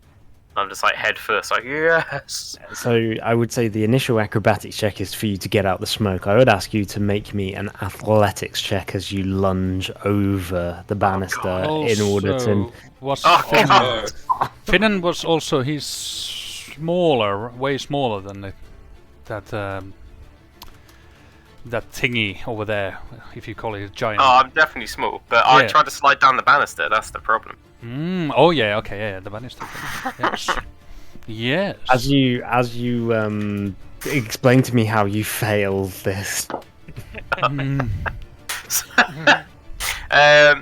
guessing it's an ornate banister, judging by Roaring Horn. Yes, big time. Yeah, well varnished. Yeah, exactly. And I'm guessing at the bottom it's got like a nice like stone engraved, ornate marble floor. Yeah. You mean like on the end? Yeah. Yeah, big statue type sort of thing. So Finnan's manages to hoist himself up onto the banister, and sort of just like tries to gently send him down, but due to the high quality polish of Roaring Horns, gaff, the speed just gets away from him, and he ends up just clattering into the really ornate figurine at the end of the banister, and he's sort of just stuck there. Nice. Let me grab some dice here. Ooh, wow.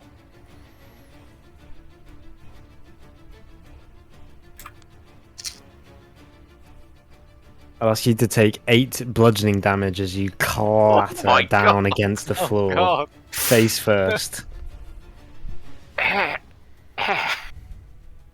Is that the end of your turn? And you will also be prone. I guess that was my action to get on the banister, so I guess that's my go done. I think it probably is. Yeah, well, especially as I got 2, so Yeah. yeah, I'm done. Now, as Bolano watches you just slide past him, he's like, "By heck, mate!" And he pulls out his wine glass, smashes it against the banister, and just like plunges it into the giant's leg. Like, take I'm that, you helping. fucking big bastard! Critical hit. Severus And attendant. I'm gonna just say that the giant takes some damage. His blood starts to pour from the glass wound. And we move to Medica and Sanus. Alright. In complete darkness, Medica recalls who were close to him and knows their presence. And he casts Bless in level 3. And he gives Bless to Unga, Shamash, Roaring Horn, himself, and Nubs. So remember, we Thank you. And I'll write into my memory as well, because I will be trying So, to. what does that mean exactly? That we get a 2d4 when we attack? And Or save saves. throw? Ooh, that's Excellent brilliant. saves. Cool. Okay. Very nice. I'll ask you Yeah, if you've been that's real blessed to remember your blessing, Yeah, because and I'm sure as fuck not gonna remember. I'll try to Um, remember them as well. Let's go. And then I'm gonna move down the stairs, I guess, while holding sides, because I can't see shit. Do I have to roll anything? Yes, you need to roll an acrobatics as you try to maintain your balance running down the stairs. You do so successfully. You have all your movement. Would I see anything while standing in this part here? I would. Shamash, explain to me how the edge of the darkness seems to someone as they start to kind of verge out. So it is magical darkness, which is like a complete darkness that even goes around corners. Creatures with dark vision can't see through it, and non-magical light penetrate it. So it basically completely. Well, I've got it on my ring, and the darkness emanates completely through it. So I would say it is almost a total darkness, and the edges are. I wouldn't. Obviously, it fades away slightly, but it's a very small But it's fade. yeah, quite a sheer quite a like sheer around yeah. the darkness. Yeah. Well, I would say then I run into Abard, bump into him, and then past him, if that is possible. Yes. You need to use disengage as an action. Oh, actually, I've just realised. Well, I I'm don't- not disengaging, I'm just maneuvering around the enemy. But you, Not disengage, it's a tactical retreat. It's hard to know when it's a bigger character, because are you moving away from them? I guess technically you are running past him. What does everyone say? Yay or nay to an attack of opportunity in that I instance? think we can you have to roll. leave their attack range for an opportunity attack. He's No, not, have you Enters their technically? range and exits it. he's not left Yeah, I his was gonna attack say range. you kind of run through it. yeah. Sure. If he then leaves, if he moves further than the square he's in, I'd say that was Okay. that's the logic I applied to myself when I asked the question about disengage. Yeah, he wasn't engaged either, I suppose, directly. Yeah. I've Okay. updated my thing, by the way. So no attack Right, of no, opportunity in this instance. I would say so. That was what we're saying. Yeah, Yes. unless Yeah. he tries to move out of the. Yes. Yes. Okay. I'll Yeah. stop here and then I'll use my second wind, get 6 health back. We lost health already. Yeah, I was blasted with a magical missile. Ah. And Wouldn't they have had disadvantage on attacking with it was magic before roll? your darkness. Oh, okay, cool. And that's my turn. Oh, yeah, I remember.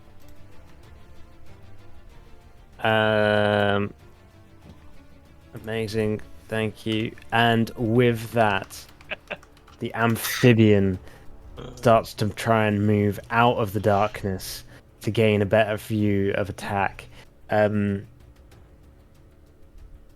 Seeing the crumpled body of Finnan on the ground, it starts to walk over towards, and like Baz Bolano is first in its path, and with this small dagger that it pulls out of its hand, slashes at Baz. And plunging it into the side of Baz Bolano, he just lets out a "oh boy" and just kind of crumples to his knees as he starts no. bleeding out profusely. Jesus. Oh my god. From his like abdomen and everything. He's clasping on and like just rolling around on the ground. He is not armored in any way, and his like kind of canvas attire is just starting to go like brown purple from the blood as it starts to soak his clothes. Jesus. Now we move to Shamash Venkin Cabradon. Cool. Shamash is gonna start firing now his Eldritch Blasts. I would say the giant right here. I haven't met that guy. So obviously he has advantage because of darkness, blah blah blah. I'll handle the plus thingy, so don't you worry. That's number 1. That's 8 on him. And then number 2. I don't know if that hits. Wait, what was that piercing? Oh no, sorry, I clicked the wrong button then. Yeah, I was gonna say. Oh, mischief, lol. Which one are you attacking, Shamash? So I'm attacking this map here Okay. on the right. Yeah, okay. Yes, your first hits. The Eldritch Blast fires through the darkness, and you hear it impact against the giant. The second, however, flings around and misses, blasting through the darkness, impacting against the wall behind it, shattering the kind of ceramic and plaster down on the ground. Excellent. Well, Trash is going to stay here in front of Roaring Horn, guarding him, and that's it. I'm done. Nubs Grimrick. Nubs is going to look over at this little freaky creature, the amphibian-faced fella. He's going to cast Hunter's Mark. You wouldn't be able to see him because of the Correct. darkness. Oh, because he? Oh, yeah, he's actually Is it weirdly through the 15? darkness to get to. Yeah. Yeah, Okay. we struggle. Yeah, so you can only Yeah. see Would this struggle to see this him, big wouldn't I? boy here. Yeah. Well, Wait, sorry. Amphibian dude, which guy are you talking about? this little fella. Right here. Guy in the middle. Him. Oh, He's wasn't Wait. he? amphibian face. Wasn't he? Man. Wasn't he actually in here? I see him being here. Oh, I Oh, still see no, him here. Yeah, he's I here. still see him in the That's original him. place. Is he not there? Yeah. Is he? Oh, right. Oh, Nubs has had a arse cheek. premonition. Is, What if- roll 20 is really laggy, so it might be something to do with that. Yeah, it is. Okay. So someone Can just anyone goes where apart he from is, Andy it's see him move? See who me? Crash. See what happens. Fishman. fine. The fishman, blokey face. I you think guys- everyone sees Fishman here apart from you, Andy, I'm but maybe I'll. seeing the same places. I'll see you, Fishman, here. I mean, what you say basically stands to reason nonetheless. I probably wouldn't be able to see him. Not directly, anyway. Maybe Yeah, I parts see of it. Fishman here as well. Why? Why? Roll 20 is fucking laggy right now. I'm going to try a Oh, little refresh, weird. see if that works. Yeah, I've DDoS refreshed. with Didn't move him DDoS to me. by Hasbro because one D&D fucking pan. Jeez. Damn. Unfortunate video. I- There you go. Genuinely don't know what to do if he's not moving. Could you chuck in another token, and we'll just use that instead? No, we Like have to something do that. else? Wait, have you moved him? Oh wait, that makes sense. Hang on, let me refresh the page. You didn't No, do I anything, didn't. no refresh. No, but others Yeah, I have didn't do tried it. anything for me either. It's not on your side as much as on the server side now. Yeah, I'm trying to refresh, but it's loading. Oh, excuse me. Why don't we What? if you just chuck in any other sort of token, we can pretend yeah. that's him, and then that can move around, and we just ignore. Or just The move other that blue circle that somebody's drawn. Yeah, we could do that. Yeah, I right. tried to do something, but with it, but now I'm. My We just roll- True Whether or that. not, if I move it, Ooh. will it move anything? Because I've seen everyone else move. Yeah. I can't see any movement. Let me restart and see. Sure thing. I can only see Kimmy now on the old video. Yeah, Roll20 is laggy as fuck. Yay, thanks, Hasbro. Well, It's not. Well, this product's technically not Hasbro, but It needs to. I pay imagine they're us. trying to make this look as shit as possible after. well, Yeah. it didn't happen before Hasbro bought them, and now it's happening. So you know. Wait, Hasbro's bought What's Roll20. this? No? No. I was talking about D&D in general. Right. Yeah. I don't. Oh, lot. Oh, okay, I'm glad yeah. they've I've moved that stepped and back he's on the old there. Okay, OGO. so how about now? Has he moved? Oh yeah. Yes, now he has moved. Hey. Okay, Nub, sorry, it's your turn. Right. Sorry. Yeah. Cool. All right. So I can't see him. That's fine. It's fine. Nubs will instead cast. No, he won't. He's gonna take his bow is now in hand. He'll take first shot at this little. I say little. This rather large fella, the closest giant to him, basically. This one here, which, by the way, is one of his preferred prey, I believe. Yeah. So he has. Sorry. Looking it up. Where is it? Yeah. Favorite enemy. You have an advantage on survival checks to track your favorite enemies, as well as an interest. Okay, no, never mind. Nothing to do with the attacks, but that's cool. It's just one of his favorite enemies for later. Should anything happen. Wanted everyone to know that. He did. I thought I actually got an attack bonus, but I didn't. I can imagine Apologies. him just talking this through during the battle. Yeah. So, Yeah. everyone. This is my favorite enemy. Hey-ya! He takes a roll. 19. It hits, firing through, piercing into the side that is poking out of the darkness. Alright, he deals 6 damage this time.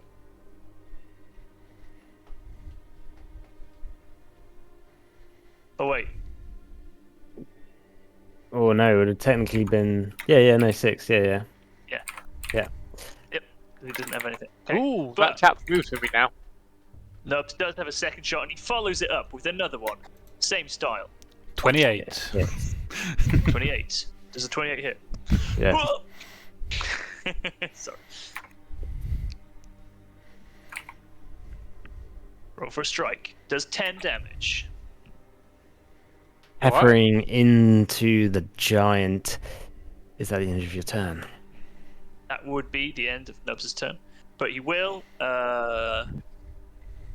sort of shuffle a little bit further back, I think, just before he does so. So just over here. Bam. End of his turn. That will move for everyone else as well, right? Yeah. Yes. Yeah. Cool, alright. Sweet, end of turn. As it is peppered by arrows, the cloud giant just turns, still somewhat covered in this darkness, moving out to gain a line of sight across you all, and starts to move towards you. It brings its hands together and starts to utter this deep, giant speech. And from out of its hands fires a purple ball of energy towards you, Medica, who is directly in front of it. And I would ask you to make me a... oh shit, it doesn't say what saving throw it is. Usually it's wisdom if it's magic, I think. Yeah, Or... I think this is a wisdom... Yeah, sorry, a wisdom saving throw. You get a +2 because of my aura of balls. And also because my blessing. So +2, 13, then where's my blessy boy? You roll it? Yes. Okay, so yes, 16. The purple energy hits into you, and you feel it just wash over you, and you feel this weird feeling start to penetrate through your brain and through your body, and you feel like this passing through your veins and washing over your face. You start to feel something is within you. And I would ask you to take 7 necrotic damage. And that is it for now.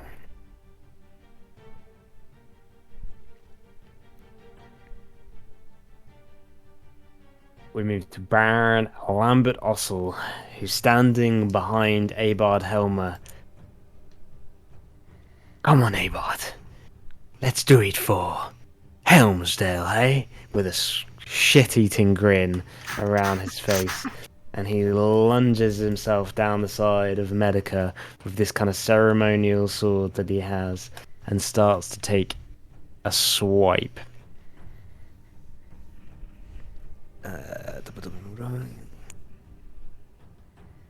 However, the ceremonial sword smashes against the giant and it doesn't seem to be sharp. It is a blunt weapon and does very little to damage the giant. Where did it go, Lambert? The giant that is passing up the east wing of the stairs with this giant sword in its hand starts to move towards you, Ungabungason. Now, Shamash, remind me, does it make an attack at disadvantage if it is partially in the darkness? Yep. Okay. It swings with its mighty blade at you, Unga. Remind me of your AC. 19. You manage to move out the way as it takes its swipe. It lashes out at you again. This time, it connects and connects heavily, and you are dealt 15 slashing damage as it swipes across you, revealing this huge cut across your snakeskin vest. I'll take 8 damage. So I'm currently raging. He looks down at his prized snakeskin vest now with a comical cut straight through it. Becomes even more angry. And we move to your turn. At this point, Unga, now dressed like a 90s action hero, is going to try and leapfrog over this giant, because I'm imagining I'm a few steps up from it, almost on a level-ish height. Yeah. I'm going to try and jump over it, like vaulting over this giant, using its head, using its shoulders, to try and land on the other side. Okay, make me an athletics check.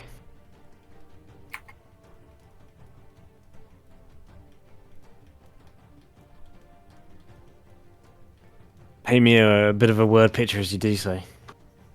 I don't know if whenever you're watching like Star Trek and you know when it's really obvious that a stunt double has taken over like a character because they just perform a perfect gymnastics move. was like the correct form. And Man, you basically should does watch that- Buffy. Yeah, and does like a little like round off over this giant's shoulders with a textbook gymnastics landing on the opposite side. Camera cuts to him like someone doing like this, right? Sort of Yeah, just exactly. landing move, but that's it. Yeah. Straight to the face. Oh, amazing! You make your way over, lunging off the top of the over the top of the giant. So you move yourself to where you would be. Would that count as movement or an action? I'm gonna say, based on just like the distance that you traveled, that's gonna take a fair amount of your movement. Got a max of And- 40. And I'd say it's a pretty big action to make, so I'm gonna say that probably counts as your action. Would you say that's all my movement?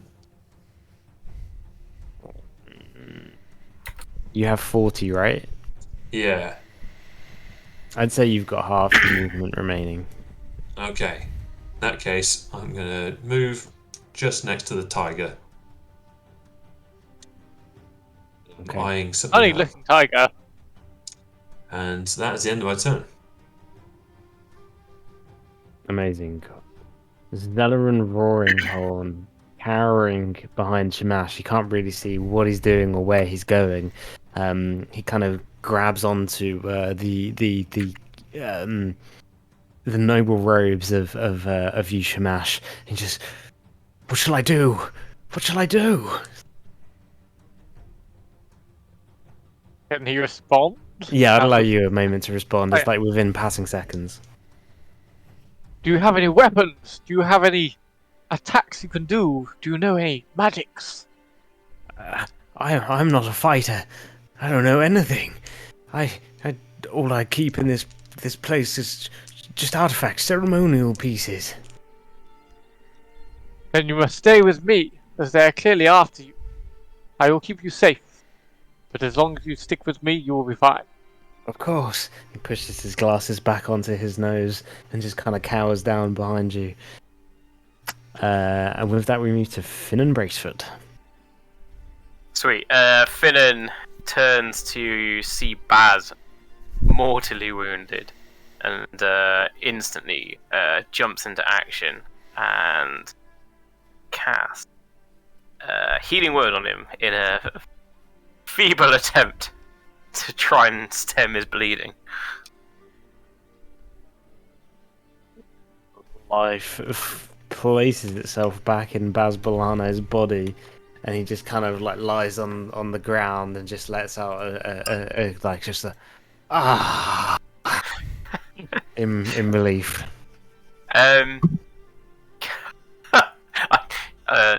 This would be a DM rule. Can I try and feed him a shroom in a ale? I'd allow you to just kind of try and shove some down your gullet, yeah. Down his gullet. down his, yeah. Yeah. He would need to meet the DC saving throw. Yeah. It's the sort of thing I think he'd enjoy alcohol at this point. Remind me what is it? Con save. It's 13. Baz Bolano rolls a natural 20 and chugs the motherfucker. Like a true Yeah. Aussie. Let's give him like He special jumps- powers because he's Australian. He jumps He's back on it up about onto his spiders. feet, and he grabs the smashed piece of glass back up from the floor and just turns to the giant and says, "Come and fucking have it then, mate." Feeling cheers, like yeah, and that's the end of his go. Turn. I always feel like you should get inspiration for that, but Baz. Yeah, Baz gets an inspiration. For sure. Finnan for healing a random NPC that provides very little sway in the combat of the entire battle. absolutely. I do. I like that. It's the food of the air, everything. He's Great. called a Helmet. meat shield. Can I Yeah. check? Was the axe on the wall next to the weird ostrich thing, or is it where the giant is now stood? No, it's right behind Lambert Ossel next to the ostrich. Can I dip there and retrieve that axe, please? Yes. My roll 20 is lagging, so I'm moving very slowly. There we go. That's fine. Yeah. Grabbing it off the wall. Please arm yourself with a great axe. Haha! Great. And I will then use my movement to move back to this position here. In the darkness. I was even there, even. And then yell at Lambert. The thing about it, Lambert, is you've got to mean it when you say it. For hands down! And it's going to ready to charge, but I've used my action, so I can't actually ready. So that's me done. Okay. Medica's Amazing. contemplating in the middle of those two almost A-bards, like, should I just end it here? Nobody would miss me. Baz Bolano picking up the wine glass now just starts trying to jab into the giant, just starting to get even more irate, and he actually goes into a rage. And I love it. stab away. And he deals the giant 9 piercing damage Ooh. as he Fucking hell. plunges That is the wine glass. one decent wine glass. He, with He's each shanking the shit out of the giant. with each shank, a shard of glass remains in the giant to the point where it is almost just like a glass, like shank, just like from the stem of the wine glass. And he's just piercing away at it. And we move to Medica Insanus. Noting briefly that Baz Bolano is currently the highest DPS in this battle. Oh man! All right, I'll go pretty normally in and cast inflict wounds on the giant boy, and with my spell blessing. Okay, 19. Amazing. As you do so, I'd also ask you to make me a wisdom saving throw. And that comes with a plus as well. Cumbersome. 16.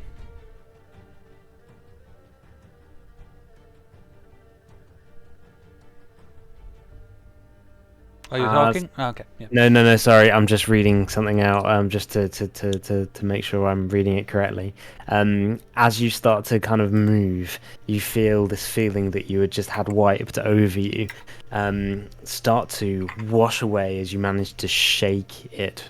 It still seems to hold itself within you, but you manage to move past it within these seconds as you make your attack. Sure, so 17 damage on inflict wounds, correct? I haven't rolled it yet. That was the hit Oh, rate. have you not? Sorry, 19. yes. Yeah, you hit. 16. Touching it, the necromantic energy passes through into the giant, and you see this kind of wound start to open up where your hand has just been. And that's my go. Amazing. Thank you. The amphibian figure now staring at Baz Bolano as he just enters this rage. It realizes that it's surrounded now, and with its 4 arms starting to grab its different weapons that are wrapped around its body, it starts to pull out 2 short swords and turns and lunges towards Finn and Bracefoot and takes 2 swipes with its swords. Your AC, Finnan. 15.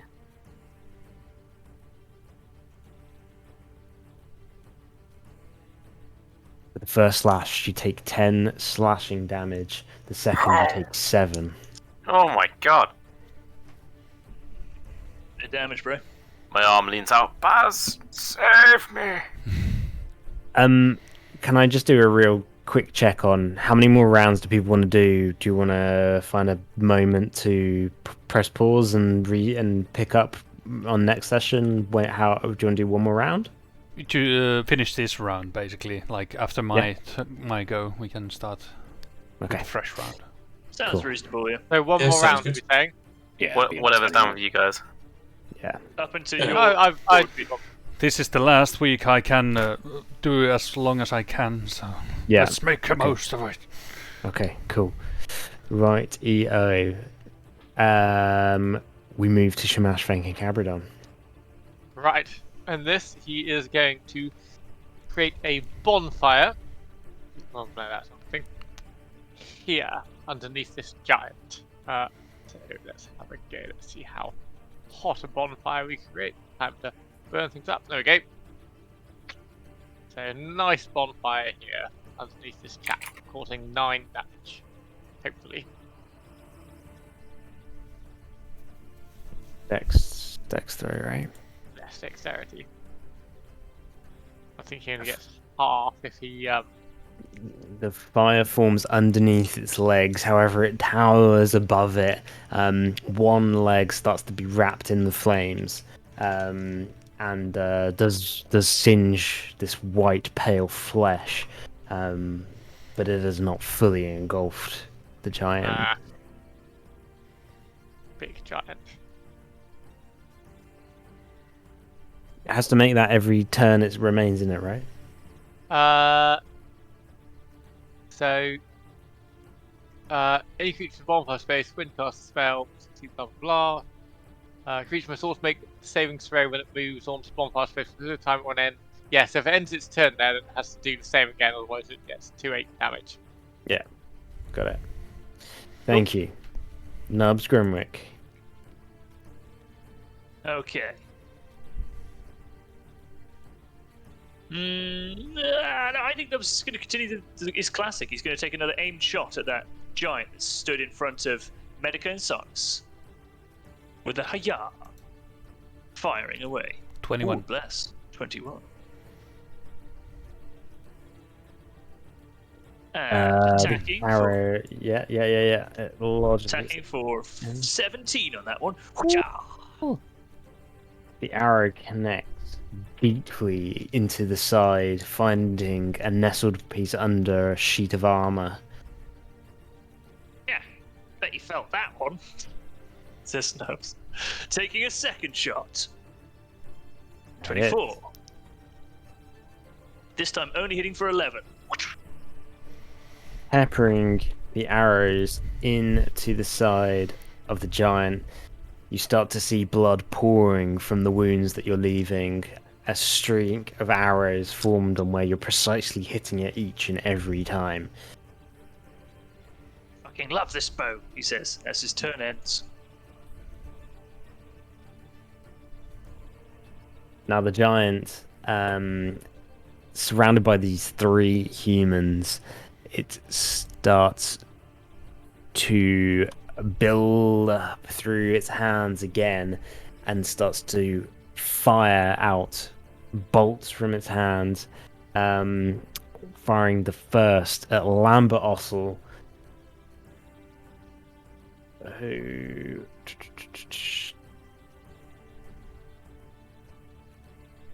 Ooh, how the fuck do I... Oh yeah, no. Who to take dex save? He gets a +2 because he's within 10 feet of me. Oh, it's not enough, and he takes 14 damage as he takes a bolt to the chest. He fires the next one at Medica and Sanus in front of him. For Medica, roll me a dex save. Yeah, +2 from me. 16 and then 19. You manage to miss the main bolt, but a ring that comes out of the bolt still damages you for 13 lightning damage as it connects around you. I have a question about my snuck in armor. Yes. Would it have its magical properties, even though I do not yet know them, because it has a reactionary trigger on it? How long have you been wearing the armor? So, well, since I bought it like 2 days.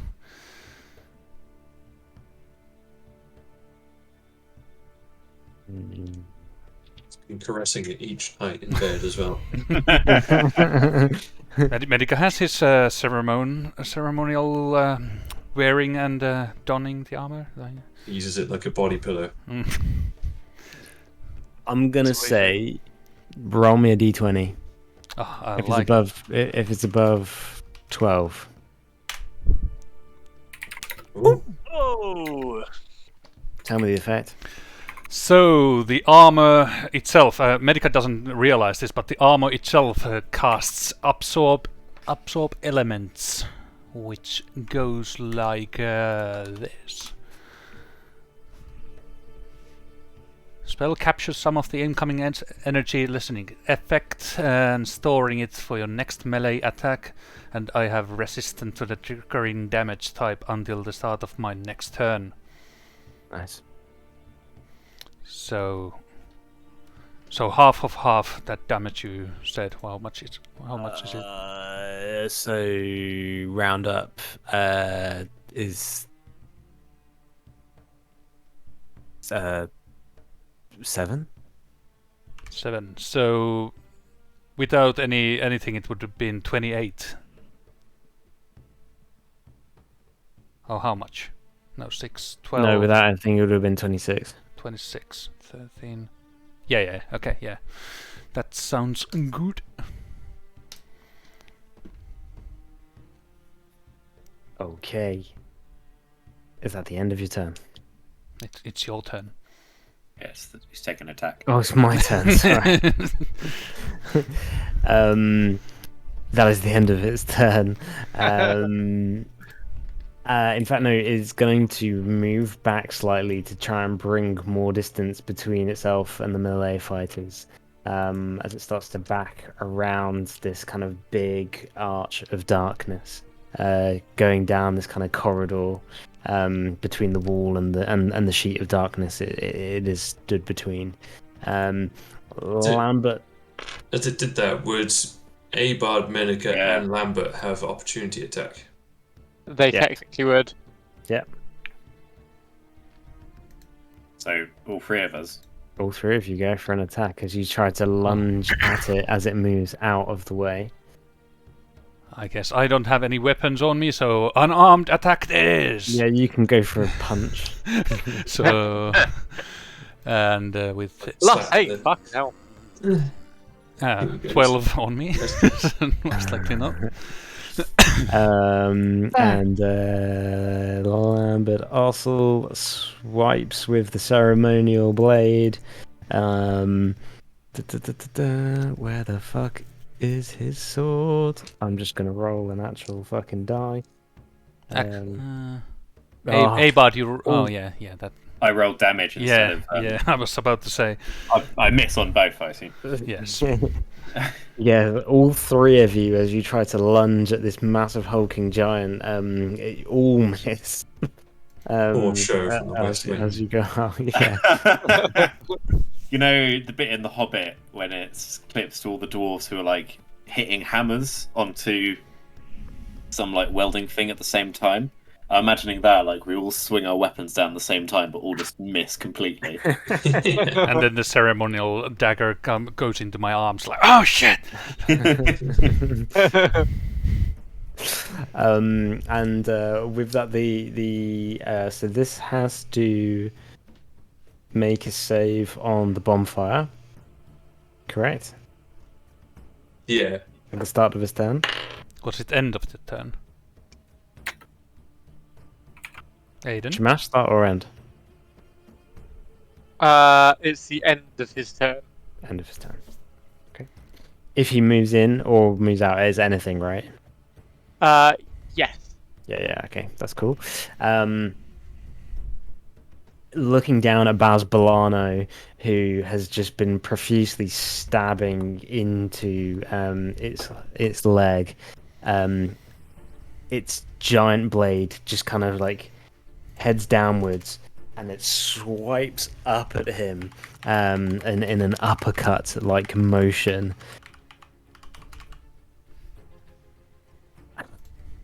And as it does so, Baz Milano is cut upwards from his navel up past his shoulder, and he just splits in two and flies out across the marble floor. Don't Blood, have to do Baz like that. blood spattering Finn and Bracefoot, and just like glancing over the stairway as he is utterly destroyed. Unger lets out a deafening roar. No! Baz Balana is on minus 13 HP. I like him. Oh, Minus man. what? Minus 13 HP. Wow. The Oh, afterlife no. is still gonna feel like shit for a long time. Yeah. It hit him for 30 and dealt him Oh, 20 20 slashing damage. Fuck. And with that, it has one more remaining attack. And so, walking through just this complete blood field of Baz Balano, it walks across over to you. In fact, no, it wouldn't. It would walk down because it's going for who it was dueling with previous. And so it would walk towards Unger Bungerson. And with its blade, it goes for another attack. 19. And it lands an attack of 30, dealing you 24 slashing damage. Fuck. Half that for 12. raging. It's a lot of damage. At least he Slapstick. gets his feet burnt again, right? Yeah, Sure does. Maybe. What is the damage? 1d8. No, it's. Is it 1d8? No, it's 2d8. 2d8, isn't it? Yeah. 2d8. I remember using that one. Yeah. No. It's Great not spell. enough.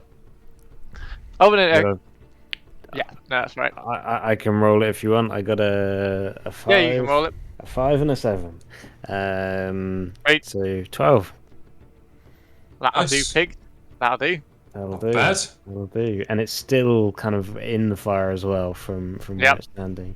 I can't get it. The motherfucker's HP. There we go. Minus 12. Incredible. Unger Bungerson, we move to you. Unger Bungerson, Avenge him. having seen or Baz meet a grisly demise and received a slash from the sword viciously, turns around at the wall. He looks at the spear. And he goes to grab it, but then he pauses. He looks at his torn, beautiful snakeskin vest, and he looks at the tiger, then looks back at the giant. And what he's going to attempt to do, I don't know if this is possible, he's going to attempt to take the front paws of the tiger off and wear them on his fist. So Within he has like claws. Yeah. Okay. I would ask you to make me a strength check as you try to just, with pure, like, primal energy, just try and rip the two claws from the thing. A 20 right. fucking does it. You rip them Oh, off, and fuck, what are you trying to do? Why Put them on like I'm going to wear gloves. them on my hands like gloves. You pull out the stuffing of which has been taxidermied with, and the tiger just like completely falls down and just rolls onto the floor. And you have them, yeah. With my new tiger hands, Unger's gonna he's gonna open his mouth to scream, but the only noise that comes out, you know, it's, Anchorman when he opens the Sex Panther box. Yeah, the sound of the cougar. That's the noise he makes. Um, I'm gonna So- pre-place that already. It's gonna make some awesome. and are you attacking with that? Or I would say probably the strength check and everything you've just done is probably your action. Yeah, it's probably all my actions. What I will let you do though is for the attacks with that, I'll actually allow you to have the attack of a tiger, and with a claw attack it is with both. It is 1d8 with a 3 plus modifier. Right. Just Okay. to bear in mind for next. At each paw. Well, yeah, I was thinking it's probably both, isn't it? Because you've actively gone for the 2.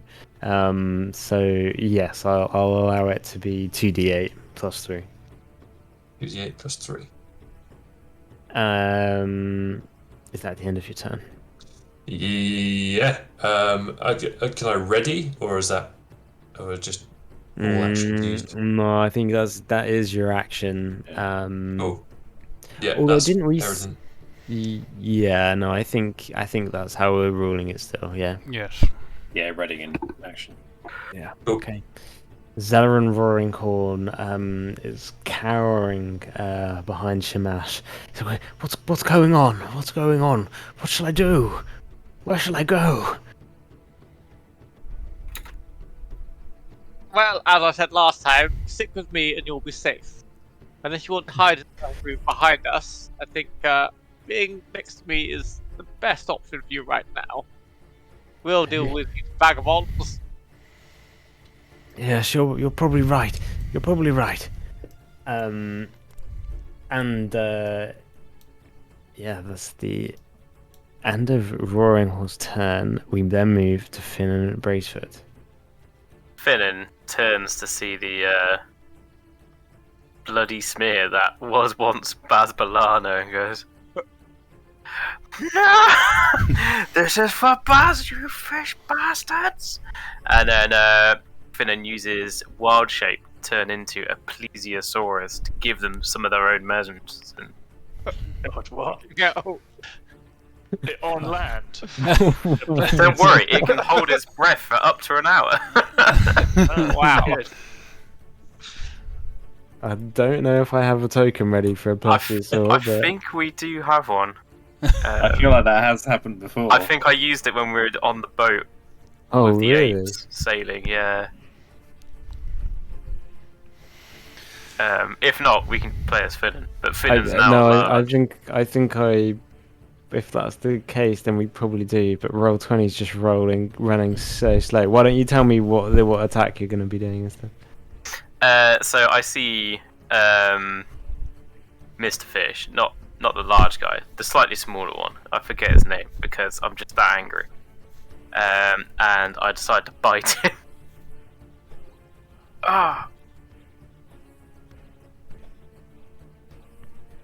I can't find the token, so we're going to have to just go with that. Can I just be large? Do you have bless? No. No. So I'm trying to make you large, but everything's running so slow. That's fine. I just like having a massive token. I think that's what it really comes down to. Oh, yes! Now we're talking. I'm afraid to say the bite does not connect. Oh my you God. lunge with your massive neck. Just and- flailing around like. that was on the giant, right? Or Nah, that was on Short Man. I've forgotten his name. Yeah, no. That's yeah, still a miss, I'm afraid. Damn. I guess that's the end of Finnan's go. Okay. Move to Abard Helmer. Okay, not to be outdone by Lambert last turn with a war cry, Abard takes out his great axe that he's just received and runs his hand over it and casts magic weapon. And you see the great axe kind of like shimmer with magical energy, which means it's now a +1 weapon for an hour. And Abard then runs full tilt at the giant, yelling "Helmsdale!" and tries to take 2 big swipes at the giant's ankles with his greatsword. Great axe, even. Okay. Ooh. Whoa, shit. It hits. Roll me damage. That is a badass hit. And Wow. is that shit. also +1 for the magical weapon? Holy That would be for the attack roll, yeah. I don't know if that applies to damage as well. Oh, okay. A +1 is attack and damage. Okay. Okay, that's on damage as well. On top of that, Abard will then cast a Divine Smite, So that's 27, Oh no. add another 3 30. damage, Oh my god. and I'll then use my second attack to have another swipe at the old giant ankle. My god. Yeah, it hits. 41 damage. Yeah. On that's the end of Abard's turn, but he then turns around to Lambert and just goes, all in the wrist. A massive gaping wound where you've just unleashed 2 slashes against this giant just open up, and a huge like jet of blood, like thick oozing blood, starts to flow out of its grey pale leg. Amazing. What a fucking hit.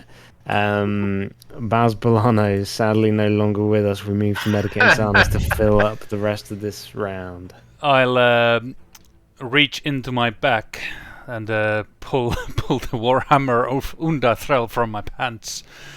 And now I'm wearing it. And where the fuck do I run?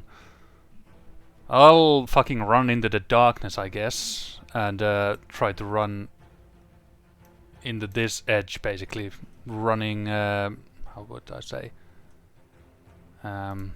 Like through here, and try to like hug my way next to the statue, because that statue I was watching quite a while, and I know where it is. But then, yeah, I would need something to check for me to running through here. And because it's in complete darkness, I would say maybe he doesn't see that? Yeah, I would say that he wouldn't see you do it. I would just ask you make me an athletics check as you run through, more just to kind of just see how you get through.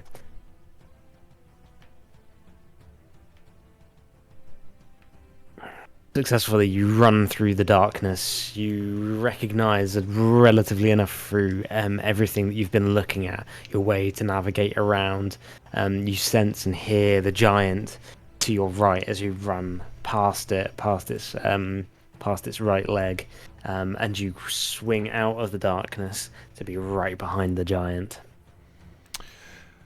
Cool. And then I will...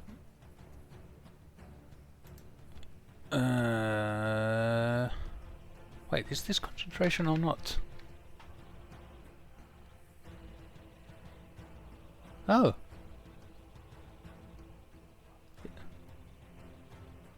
I don't think this is a concentration spell, so I can cast a spiritual weapon next to me. Okay. And it immediately attacks the giant right next to it. Okay. I'll draw like really cool spear again. Hits with 6 force damage. Awesome. There we go, and that's my turn. Okay. Amazing. Thanks, guys. Sorry that we ran over. We'll start right. early again next week, but Yeah, nice. we will resume back in the fray. Yeah, nice one. Excellent. Yeah. So, dude, thank you very much. That was Oh, big bounce. Really enjoyed it. Yeah, good Yeah, Big big, sash. big Yeah. storytelling. Got so many notes actually from that. That's great. Mm. The little exposition. Got Big lots lore. of tips, things to go to. Big Nice lore. to get back yeah. into combat lore. though. Big fight. Yeah. Big lord, What big more can you women, want? big fun. Big lore, big fight. And on that bombshell,